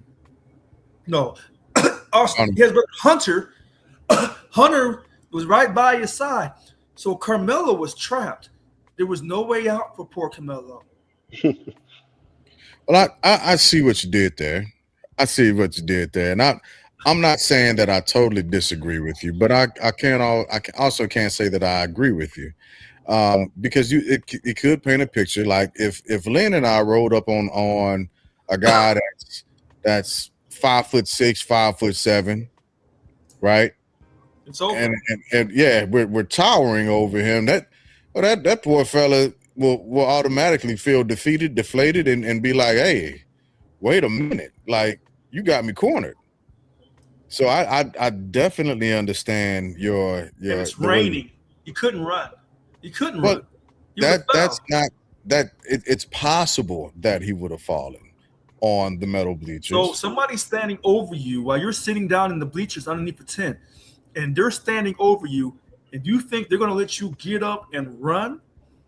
because he said, Listen, I'm not totally disagreeing with you. I'm not. And if his defense begins to take that type of a stance towards it and say, listen, he was in a situation to where he couldn't do anything. He was just cornered by these two Goliaths, and if he tried to get up and move, they were going to stop him and force him back down. And it was just a menacing, threatening situation. I get that. I get wait that. a minute. Hold on a second. And by the way, Austin Metcalf, you didn't give out a lawful order. Who told you that you could go order somebody away from the tent? Nobody told you that. Right. And you did that to be a bully, to harass, to scare. That's what bullies do. Threaten that's what bullies do. To scare someone's life. And I'm put not somebody's life in fear. Because I can guarantee you this: if I had walked up to a young white man, if I'm 17 years old, and I walk up to a white boy, he's about 140, and I say, "Hey man, get on up out of here." And he says, "Man, just leave me alone, man. Or I'll do something." Man, you ain't gonna do shit. And he stabbed me in my chest. Guess what Mr. Glass is doing? With him and his two sisters and his lovely mama and the family, they come into the funeral like, we know Rich had a problem with his temper. We wish he had just, we wish he had held his temper and behaved accordingly. But we're gonna sing this hymn and put it in God's hands. Listen, that's what would have happened. Because the white boy ain't getting arrested. I can tell you I've that. had a lot of people that let the smooth taste fool them. See, that's stop. I'm gonna find this case. I'm gonna find this case.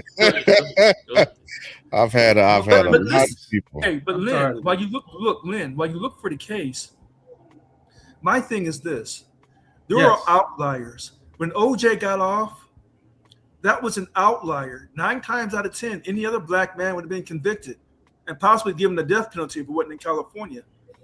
So when people find outlier cases, the 2 reasons why he got off. He got off for 2 reasons: Johnny Cochran and Simi Valley. Okay, yeah. But that's an outlier. That jury, if you can round those people up today, they will tell you, this was our revenge for Rodney King. But again, so OJ just got lucky. No, and he had one of the best attorneys in the country defending him. I'm not arguing that. All I'm simply saying is an outlier. When people, like you said, right. So when people I remember I had a boss once. He said, "Well, you made it out of the ghetto. Why can't all the other black people make it out?" And I looked at him. I said, "Because I made it out of the war zone, you expect all these other people to make it out? You're stupid. You're stupid. That's an outlier. That's like when Jay-Z made it out of Marcy Projects. Them other 9 ain't making it out. That's a guarantee. Okay? That's a guarantee. So don't give me outlier to support your mindset, your opinion. Outliers don't carry. You don't bet on outliers when you bet in sports games. You just don't do that. You bet on the stats. What do the numbers tell us? Well, I'm going to make sure we watch what happens with this. And when Lynn comes back, we can definitely hear him out. But I want us to make sure we watch what happens with this case, because this young man, and I don't entirely disagree with Lynn when he says that there has to be some form of punishment because there was a loss of life. I don't entirely disagree with him on that, but I'll be interested to see what the defense begins to move for at this point. It might end up being time served, right? It might end up being just throw it all out. We'll see what happens, but I think it's interesting that he was able to get a retrial in the first place. There were more outlets and people saying that he'd never get a retrial than what there were people saying that he would. And I'm happy that he did. Does he have a black lawyer now?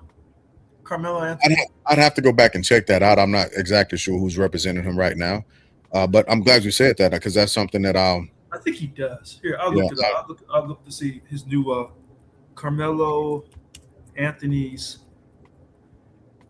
new legal team, and I'm gonna see what they say. Oh man, where'd that article? So I have another article that I need to. What did I do? Oh man, give me 1 second. There's another article that I want to jump into, and it is. I got you, Lynn. It is going to be an update for the Nolan Wells case, and I think it's high time that there's something that has been said from anybody in Mississippi. Lynn, were you able to find that case? Oh man, I don't know if his audio is working. No, I'm gonna have to do some more digging. No, it's Okay. not working. You can't hear me? Yep, I got you. We got you. That was me jumping the gun. Man, But what I did uncover is that when it is reversed, 11% of the time the white shooter is justified, while Okay. on the black side it's 1%. Fair enough. Fair enough. But in either case, most times it's not justified. Yeah. There it is. Okay. I don't know how I did that, but So his new lawyer is a black man, Russell Wilson II. Now, remember when I was talking stuff about black attorneys, this black attorney began his legal career in Dallas after he graduated with honors from Oklahoma College of Law, formed his own practice. So he's super smart. Okay, so he has one new attorney who's black. Let me see if the other new attorney, who's Brooke Claus, who's part of the Benjamin Crump law firm. I want to see. This sounds like a woman. So he has a black attorney. So this is interesting. That black attorney was able to get a new judge. But he was a former prosecutor, I think, in Dallas. Yes. Oh yes. Oh, Yes. Brooke Claus. Oh yes. Oh, I won't tell you. Hey, Lynn. I'll keep you safe. I won't tell you to go look at it. Oh Lord. Have you seen her? You see the picture of her? No, I'm not gonna look. I'm not gonna look. I want to stay safe too. Call Prentice. Oh Lord. No, Oh, goodness. She is stunner. And I mean, hold on. I gotta take a picture of this. Good God Almighty. Okay, so before we go into that, let me take a picture of this boy. let me jump in here.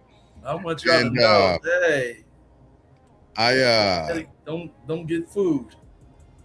So moving forward, I'm going to read an update from Jackson County District Attorney Angel Myers McIlrath, who released a statement Tuesday afternoon following public criticism, essentially, of how the state has been handling the case, or lack thereof, of Nolan Wells. Happy birthday, by the way. The young man would have turned 19 today. And instead of his mother being able to hold him or call him or make a cake, she has to deal with this. Right? And so, happy birthday to Nolan. And let me go ahead and read this actual letter that the DA, Jackson County DA, penned. She says, as district attorney, I do not have the same freedom to share information publicly that private individuals may have. For example, I do not have the freedom to release letters I've sent in this investigation, discuss witness cooperation, or the testing of evidence. I do not have the freedom to identify what information is verified and what information is false. I do not have the freedom to publicly adopt a narrative and choose one fact over another, nor do I control the information released by private individuals who are not part of the investigative team. I cannot control whether private individuals release letters they have sent to me, just as I cannot prevent them from releasing letters I've sent to them. I cannot control which facts or bits of information are shared, or whether that information is being shared in context, twisted, or misconstrued. Public commentary does not make the speaker transparent, just like exercising restraint consistent. Just like exercising restraint consistent with the law does not make the process corrupt. The fact that something is said does not necessarily mean it's actually true. Prosecutors are held to the highest ethical standard under the law, unless you're Blanche. But let me read that again. Prosecutors are held to the highest ethical standard under the law, as we should be. The people we serve deserve no less. I understand that a void is perceived when some are speaking publicly about a matter while others do not. I would be stepping outside the bounds of the law if I were to fill that void and share information publicly. With all the public pressure being placed on my office, filling the void would only serve to get pressure off of me. Nolan deserves better. There is no pressure that can be placed on me and no force that is greater than the weight of the oath I took and my responsibility to the people I serve. My obligation and commitment is to present the grand jury with all the evidence collected in this case in order for them to reach a decision based on a thorough investigation, complete evidence presentation and actual truth, and an understanding of the law. I am obligated to do so in keeping with the law and the rules of the court. My cat scared the hell out of me. On July 23rd, 2020, I released a recorded statement explaining the process and what the people of the Jackson County should expect in this matter. There is nothing more to be shared at this time. I caution the public about assigning trustworthiness to things they read and see online. I also ask that rather than those individuals demanding that I step outside the bounds of the law and make public statements, we all step back, allow the process to work, and allow us to do the job we were elected to do. I stand firmly on the rule of law and my ethical obligations. That is what the people of Jackson County elected me to do. I will present the grand jury with a thorough, complete, and fair investigation into the death of Nolan Wells. Jackson County District Attorney Angel Myers McIlrath. That is the letter, again, that was penned by said AG in this actual situation. Polar, what question you got, man? Go ahead and type it. And so,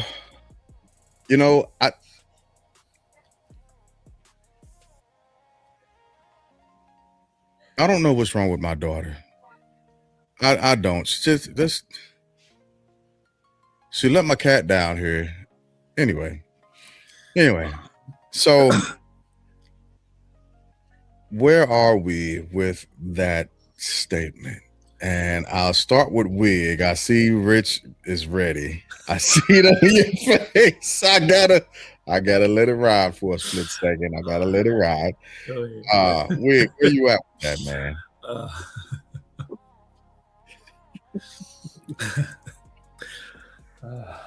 Wig, you there? Did the chronic get you? Chronic might have got Wig. That's all right. Rich, what you got? You know how I jumped on attorney Benjamin Crump about that press conference where he didn't really announce anything and he couldn't read the words right? Yeah. Now let me show you where I'm fair. She didn't tell us a damn thing. No. You could have saved this press release. Because when you say I do not have the freedom to release the letters sent to the investigation, discuss witness cooperation, or the testing of the evidence. Everybody knows that. The only thing we want to know is, have you sent out any letters at all? You can say, yes, we have sent letters to certain people regarding this investigation. That's all we need to know, that you sent something. Because right now, we don't know what you haven't sent. All we know is you're telling us you can't tell us about releasing letters. Nobody asked you to release no letters. Here's the other thing. Nor do I control the information released by private individuals who are not part of the investigative team. What does that really mean? Because information, if you were really doing investigations, you would tell those three innocent white boys, you're not sitting down with Brandon Tatum. So obviously you ain't investigating them. That's obvious. Because if they were under investigation, if you had called and sent them a letter or said anything to them, you'd say, no, you can't sit down with no one to discuss the mysterious disappearance of Nolan Xavier Wells until we complete our investigation. And that won't be completed until the grand jury's completed. They're sitting their ass down and talking whenever they want. This was a waste of time. This is just in response to that that black attorney down there who took over the Christine and Elmore Wansley's case for Nolan Xavier Wells. Yeah, that brother, that's just in response to him. This letter doesn't tell us anything. So if he wasn't going to tell us anything, why even put out the letter? You could have did a press conference and say, hey, look, everything's under investigation. We can't say anything. We have to follow the rules and procedures of the state of Mississippi. Thank you very much. And then done. This is garbage. I'll stop there. Lynn, where are you at with that? I think Lynn might have Froze up. Let me read some more of this. I released a recorded statement explaining the process. Well, if you released a recorded statement, then why do you need to put this out for? This is just garbage. This is just a saving face. That's all this is. This is nothing. So I could meet you there. That it's a load of malarkey. But what I will also say is that it's something, right? It's not what the people are looking for. And yep, she said everything that people already know. She said everything that people already know, and she didn't really help anything or anyone out. We understand that she can't give pertinent information to the case. But if she would have at least continued a consistent cadence of saying exactly what listen, I can't talk about the details of an open investigation. What I can tell you, however, is that we are investigating everything we possibly can to make sure that everything is on an up and up. And that's what the people needed to hear. When she said, I cannot release letters or talk about, I do not have the same freedom to share information publicly that private individuals may have. Okay, we understand that. Yeah. I do not have the freedom to release letters that I have sent in this investigation, discuss witness cooperation, or the testing of evidence. That raises a flag with me. Because if you're really talking to witnesses, then those three innocent white boys would have to be the first three you talk to, or three or four, take your pick. If they're sitting down talking to Officer Brandon Tatum, you ain't investigating them. Because if they were under investigation, if you were talking to them, you'd say, hey, you cannot sit down in the public and talk about this and create more hoopla, because I can't talk about the case at all. So I can't have you talking about it and adding to the hoopla about what people believe and what they don't believe. She would have silenced them. Or one of two other possibilities. Either what they've seen so far leads them to believe that it was drowning, or what they have so far leads them to believe that the young men who are talking to Race Batum Tatum and everybody else aren't the actual culprits. No, I disagree. Because allegedly they were the last ones I'm sorry. Go ahead, man. Go ahead. Where you at? What you got, Lee? I listen. Another culprit is on my list of possibilities. Yeah. You know, But Richard, you can't silence those boys if they're not drawn into the case. wait a minute. They have to be once they're legally drawn into the case, you can silence them. Hold on a second. Wait a minute. And this is where a lot of black folks say ain't no investigation going on. Allegedly, you 3 white boys or 4 white boys were the last to see him alive because y'all left him. He said, "I'm staying on the I-80." Y'all were the last to see him alive, and you guys are standing by that story. When she's doing the investigation to see, it was a mysterious drowning, she should have told anybody who saw him that day, keep your mouth shut. We're doing an investigation because we have to either rule it a mysterious death by drowning or mysterious death by foul play. But regardless of however we rule this, keep your mouth shut. Because by you going on social media and running your mouth to act like you're innocent, and I haven't even charged you anything, that tells me that they're not even under investigation. That tells me that her investigation is tunnel vision. Because everybody that was out there on that island that day, including their cell phones, everybody should be under investigation. Because I can guarantee. Okay, I'll stop there. Go ahead. Where you at with it, Lynn?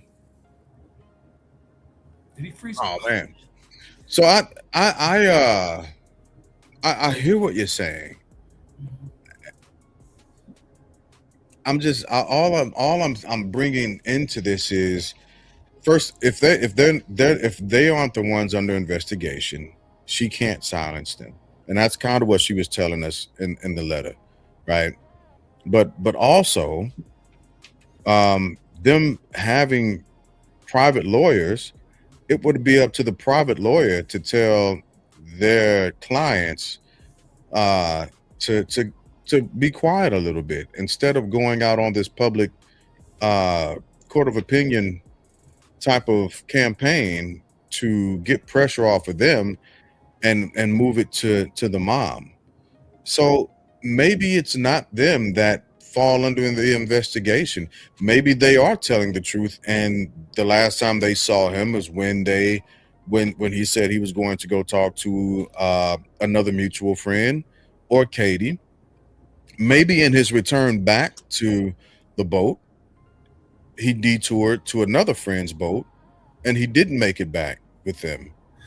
All I'm saying is that there are other possibilities. It wouldn't matter, because if that was the case, that somebody else may have participated in foul play against Nolan Xavier Wells, those 3 boys are still being called to the witness stand in a trial, in a criminal trial. Yeah. And in a civil trial. So that doesn't absolve them of being there, right? It doesn't absolve them at all of being there. It doesn't absolve them of going out there with him or anything of that nature. All I'm saying is, and they would still have an obligation, and they could still be subpoenaed, so on and so forth. All I'm saying is, it's the letter to me doesn't mean, and I do agree that she didn't tell us there was nothing in there that was really worth salt as far as giving us some insight into which way this case is going, right? But it does hopefully begin to establish a bit of a cadence. No, it doesn't. It does not provide any hope at all. Because she might not say anything else within the next. Let me tell you something. Several months. She might not. Remember when Attorney Crump came out from the first meeting with her, talking about we just had a meeting? Remember that? Yeah. She showed her hand when she didn't come out with him together. I don't disagree with you on that. And that's all I got to say. She's garbage. And if she could have came out and then when he was saying the things that he was saying in front of her, if he would have said something wrong, she could have said, no, we didn't agree to no going through this phone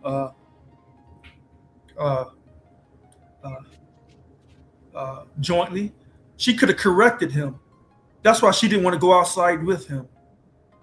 But he went outside by himself with Christine and Elmore and the other attorneys, and gave a press conference, but you didn't demand that she came outside to sit right there and to verify what you're saying. You lost. So okay, so that's my opinion. Sure. And I listen. Does she pass the sniff test? Absolutely not. She doesn't. She doesn't pass the sniff test, right? And so that's not what I'm saying. Like I'm not saying that she can be trusted at her word. There's already former judges who are saying she can't be trusted because they've been in front of her, right? So if I have to weigh the two in the balance, well, I'm not going to just directly take her word. I'm going to take the former judge's word who had to present information and she purposely suppressed stuff. If I'm summing that up properly, right? So I don't directly care for her, but I'm also careful not to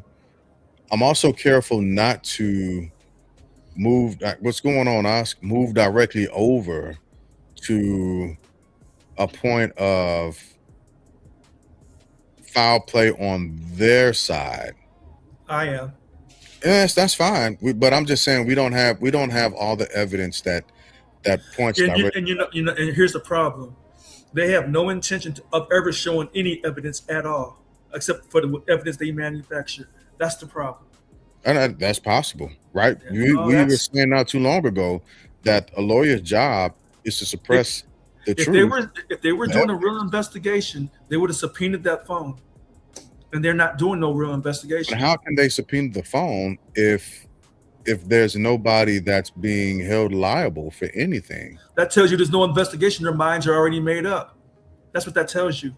I don't think that's what that says. It does. It does. To me, what that says is they might not be at that part in the process just yet. No, ain't no process. And what I also say is I think the lawyers for the Wells Honsley family are doing the right thing by not playing along with them and just giving the phone up. No, listen, they can say they don't want to give the phone along. If you get subpoenaed for that phone and they're law enforcement, you're giving up that phone. That's a different thing. This is a joke. This is a joke. If they were doing a real investigation, they would have sent the subpoenas to give up the damn phone, and we ain't gonna go through the phone with you together. But how? Sent the subpoena. For what? Saying we want to investigate the phone. It isn't. They're law enforcement. They can go to for probable cause or for whatever reason. They can go to the judge and get the affidavit to get the subpoena if need be. But they're law enforcement. They can get the subpoena to get that phone, but they have no intention on getting that phone because their minds are already made up. I want to make sure I'm not hearing what you're not saying, okay. Right? Because you're not saying that they could arbitrarily have a document go in front of a judge and make up information or make up some type of excuse to subpoena a phone. They go to any judge and say, we're trying to find out what happened to this man, and we need to go through his phone to ascertain when he last had his phone, and the judge would sign off on it, and they would get a subpoena. It'd be just that quick. And that's really a search warrant, really, going through the judge for a search warrant to get the phone. But doing a subpoena to get the phone is something different. I'm trying to follow. And that's why a lot of people are saying there is no investigation being done, because you would have gone to that phone, you would have questioned everybody on that island, and if you're questioning everybody on that island, they're not doing interviews on social media with Brandon Tatum. I don't think they want to go through the phone. This is why I took the bet. There ain't gonna be no indictment. That's why I put that bet. We said that before, but okay. I don't think they want to go through the phone right now, because if they begin to go through the phone, well, then it has to be evidence presented in some form of a trial. No, it doesn't. No. If it's admissible, if I'm A.R. Smith and I've got information on that phone, no. And I've got information on that phone that could point to somebody who may have done something. Oh, I'm making sure that phone is going to be present, regardless of if they wanted to be or not. I'm pushing that information. push all that you want. If they subpoena that phone, they get the phone themselves.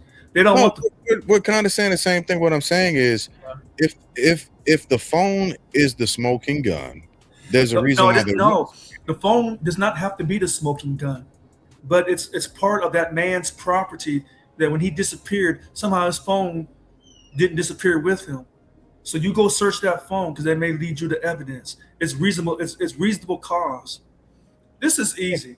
This is really a simple situation. Clearly is not, because No, if it was, clearly they don't. I'm saying the reason why I'm saying that, because if it was an easy situation, that I think there would be more push. No, you don't push when you're doing a cover up. You don't push. No, I'm not talking about from them. I'm not talking about from them. Right? I'm not too far off that same path with you when it's all said and done. What I'm talking about is from the lawyer representing the the Wells Honsley family, right? The Wells Wansley? Wells Wansley family. There'd be some form of push. Now, he did get out in front. They have. He got out in front and he said we're willing to do a joint. He already said that. Yeah, that's what I'm saying. And they came back and said it again. And so if the AG and her team aren't jumping and latching onto that, that does give a bad taste to people. The DA has no desire. They don't want to search the phone. This is why so many black people across this country are mad about this. They're not doing no real investigation. They're not. Period. And when they send all the information to the grand jury, we'll never know what it is. When the grand jury says not enough evidence, well, we don't even know what the charge is when it goes to the grand jury. We don't even know if they're trying to indict somebody for a criminal action, or they're just sending the information to the grand jury to say, hey, this is an accidental drowning. Here's the information. You don't know anything. And that's how they're going to keep it. And that's why this is and that's a part of the problem is what we could know. What we could know is I wish we had the ability to have trust in our FBI and DOJ bodies right now. Fair enough. I wish we could. Yeah, fair enough. I wish we could. Because again, we are dealing with Mississippi. Well, hold on, wait a minute. And you may get more from Mississippi than you get from Donald Trump. Exactly, and that's from Kash Patel and then from Blanche. Right, Blanche is the king of cover up for the Epstein class, and Patel is the king of drinking with hockey teams. So we're not going to get any real information. Yeah, and that's part of the problem, and I hate it because we're 45 plus days into this thing. Look, and that's why I said they're never going to ask for the phone. But the person that could break this case wide open is Katie. See, that's why she won't sit down with Brandon Tatum. That's why she won't sit down with anybody. She's the one that brought the case completely open. I said that from the very beginning. Yeah, she said, I watched him leave me and get back on the boat with them. That was her last time she saw him. She said, he walked away from me to get back on the boat with them. That's what she said. Through her sister, Gracie McCormick, which, as Benjamin Crump said, directly contradicts what the boys are saying. So you have two opposing statements. And you mean to tell me you're not pulling those people aside and telling them you can't talk to nobody on social media until this whole thing is settled? That's bullshit. That is, man. But yeah, the AI overview just briefly says her family cooperated with investigators, and she has not been accused of wrongdoing. However, conflicting accounts, and we know about the conflict, but right. But see, I want to see her sit down. See, here's the funny thing. AI is quick to tell you that she has cooperated with the investigators, but them three boys ain't saying that. See, this is right. They didn't say on the Brandon Tatum interview that they were cooperating with investigators, because if they were, they'd keep their mouth shut. They'd be warned, you can't talk to nobody. See, this is what is driving people. It is, and there's only so much I can give to anything that Tatum does. I after watching a lot of his information here recently, he's a piece of shit. Let me just throw that out there. And I don't care. Look, I don't. I don't know how their interviews were edited, right, before they were presented, Okay. Okay. right, and because I know there's certain tools and editing functions that I have in this software that I can make it seem like we're saying almost any and everything, right? Well, But he's a son of a bitch that you just can't trust because he's hard up and caught up on being against anybody that looks like him. And he doesn't have any facts behind the shit he's saying. Most of the stuff that he's talking about is nothing more or nothing less than an I believe. It's not that he's read a ton of information. It's all anecdotal. Well, I used to be a cop. So what, motherfucker? Some men used to be women at this point in life. So I don't care about your anecdotal experiences. Every time somebody brings him statistical information, the only thing he responds with, well, I don't accept that. I don't believe it. So what? You don't have to. The ignorant will never accept facts. I take that back. It's not that the ignorant won't accept facts. Dumb people won't accept facts. And that's what he is. well, listen, he doesn't bother me.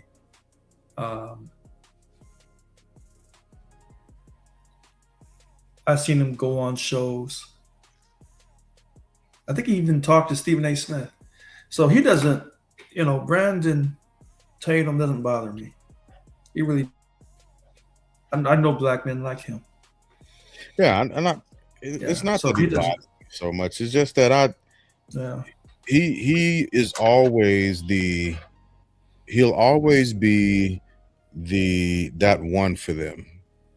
He'll always be that one. Well, look at what, because they used to do the same thing with Candace Owens. People used to do the same thing with Candace. Well, what about Candace Owens? Mother, I don't care about your whataboutisms, right? No, because it goes back to. Hold on, Candace is different than him, so I support Candace. Yeah, I support her. Yeah, we live this time. Why? Yeah, I support Candace Owens. I won't, and I don't. I do, because I see sincerity in her. I don't see none in Brandon, because when Candace had to go against President Trump when he was doing wrong, she went against him. So she ain't bought and paid for. She has a mind of her own. Who is she married to? A millionaire. She doesn't have to be bought anymore. She's already paying for it. Well, okay. Well, that's your opinion. That's fine. But when people always tell me that when certain black people don't say everything I want them to say, because I know I'm one of them black people who I don't always say what other black people want me to say. It depends on the issue. And I've watched her, and I believe in Candace Owens. Now, I don't believe everything. I know where Brandon Tatum is trying to come from, but my catch is, who paid you to go down to Mississippi? And who did you talk to before you talked to those boys? And what did y'all agree to? That's all I need you to answer me. I don't need to know anything more about you or where you come from or what you've done. I want to know who paid for your trip. How much are they paying you? Where'd the money come from? And what did you promise them? And if you can answer that truthfully to me, I'm good. Because I know when people pay people money, people will do. I know black folks who claim they love us, but when the Democratic Party comes and says, "Hey, this is what you're going to do," roll right over and do it. You saying Hakeem Jeffries? Jeffries. I said Hakeem Jeffries. No, hold on. I wasn't going after him. Not on this. I'm not. Yeah. Not on this. But the Democratic Party tries to control black people, but the Republican Party does the same thing. So at the end of the day, nobody controls me. I don't belong to no political party. So, and I'll save the next subject for next week. Yeah, because we coming back with that. Yeah, We're okay. coming back with that. We can close down. I'm out. I'm exhausted. Yeah, I gotta get out of here. I got class in the morning. Sounds good. Yep. As always, we appreciate you all for being with us and hanging out. And you could have been anywhere else in the world, but you hung out with me and Rich and Lynn, and we appreciate y'all for that. Thank you for your support. God bless and good night.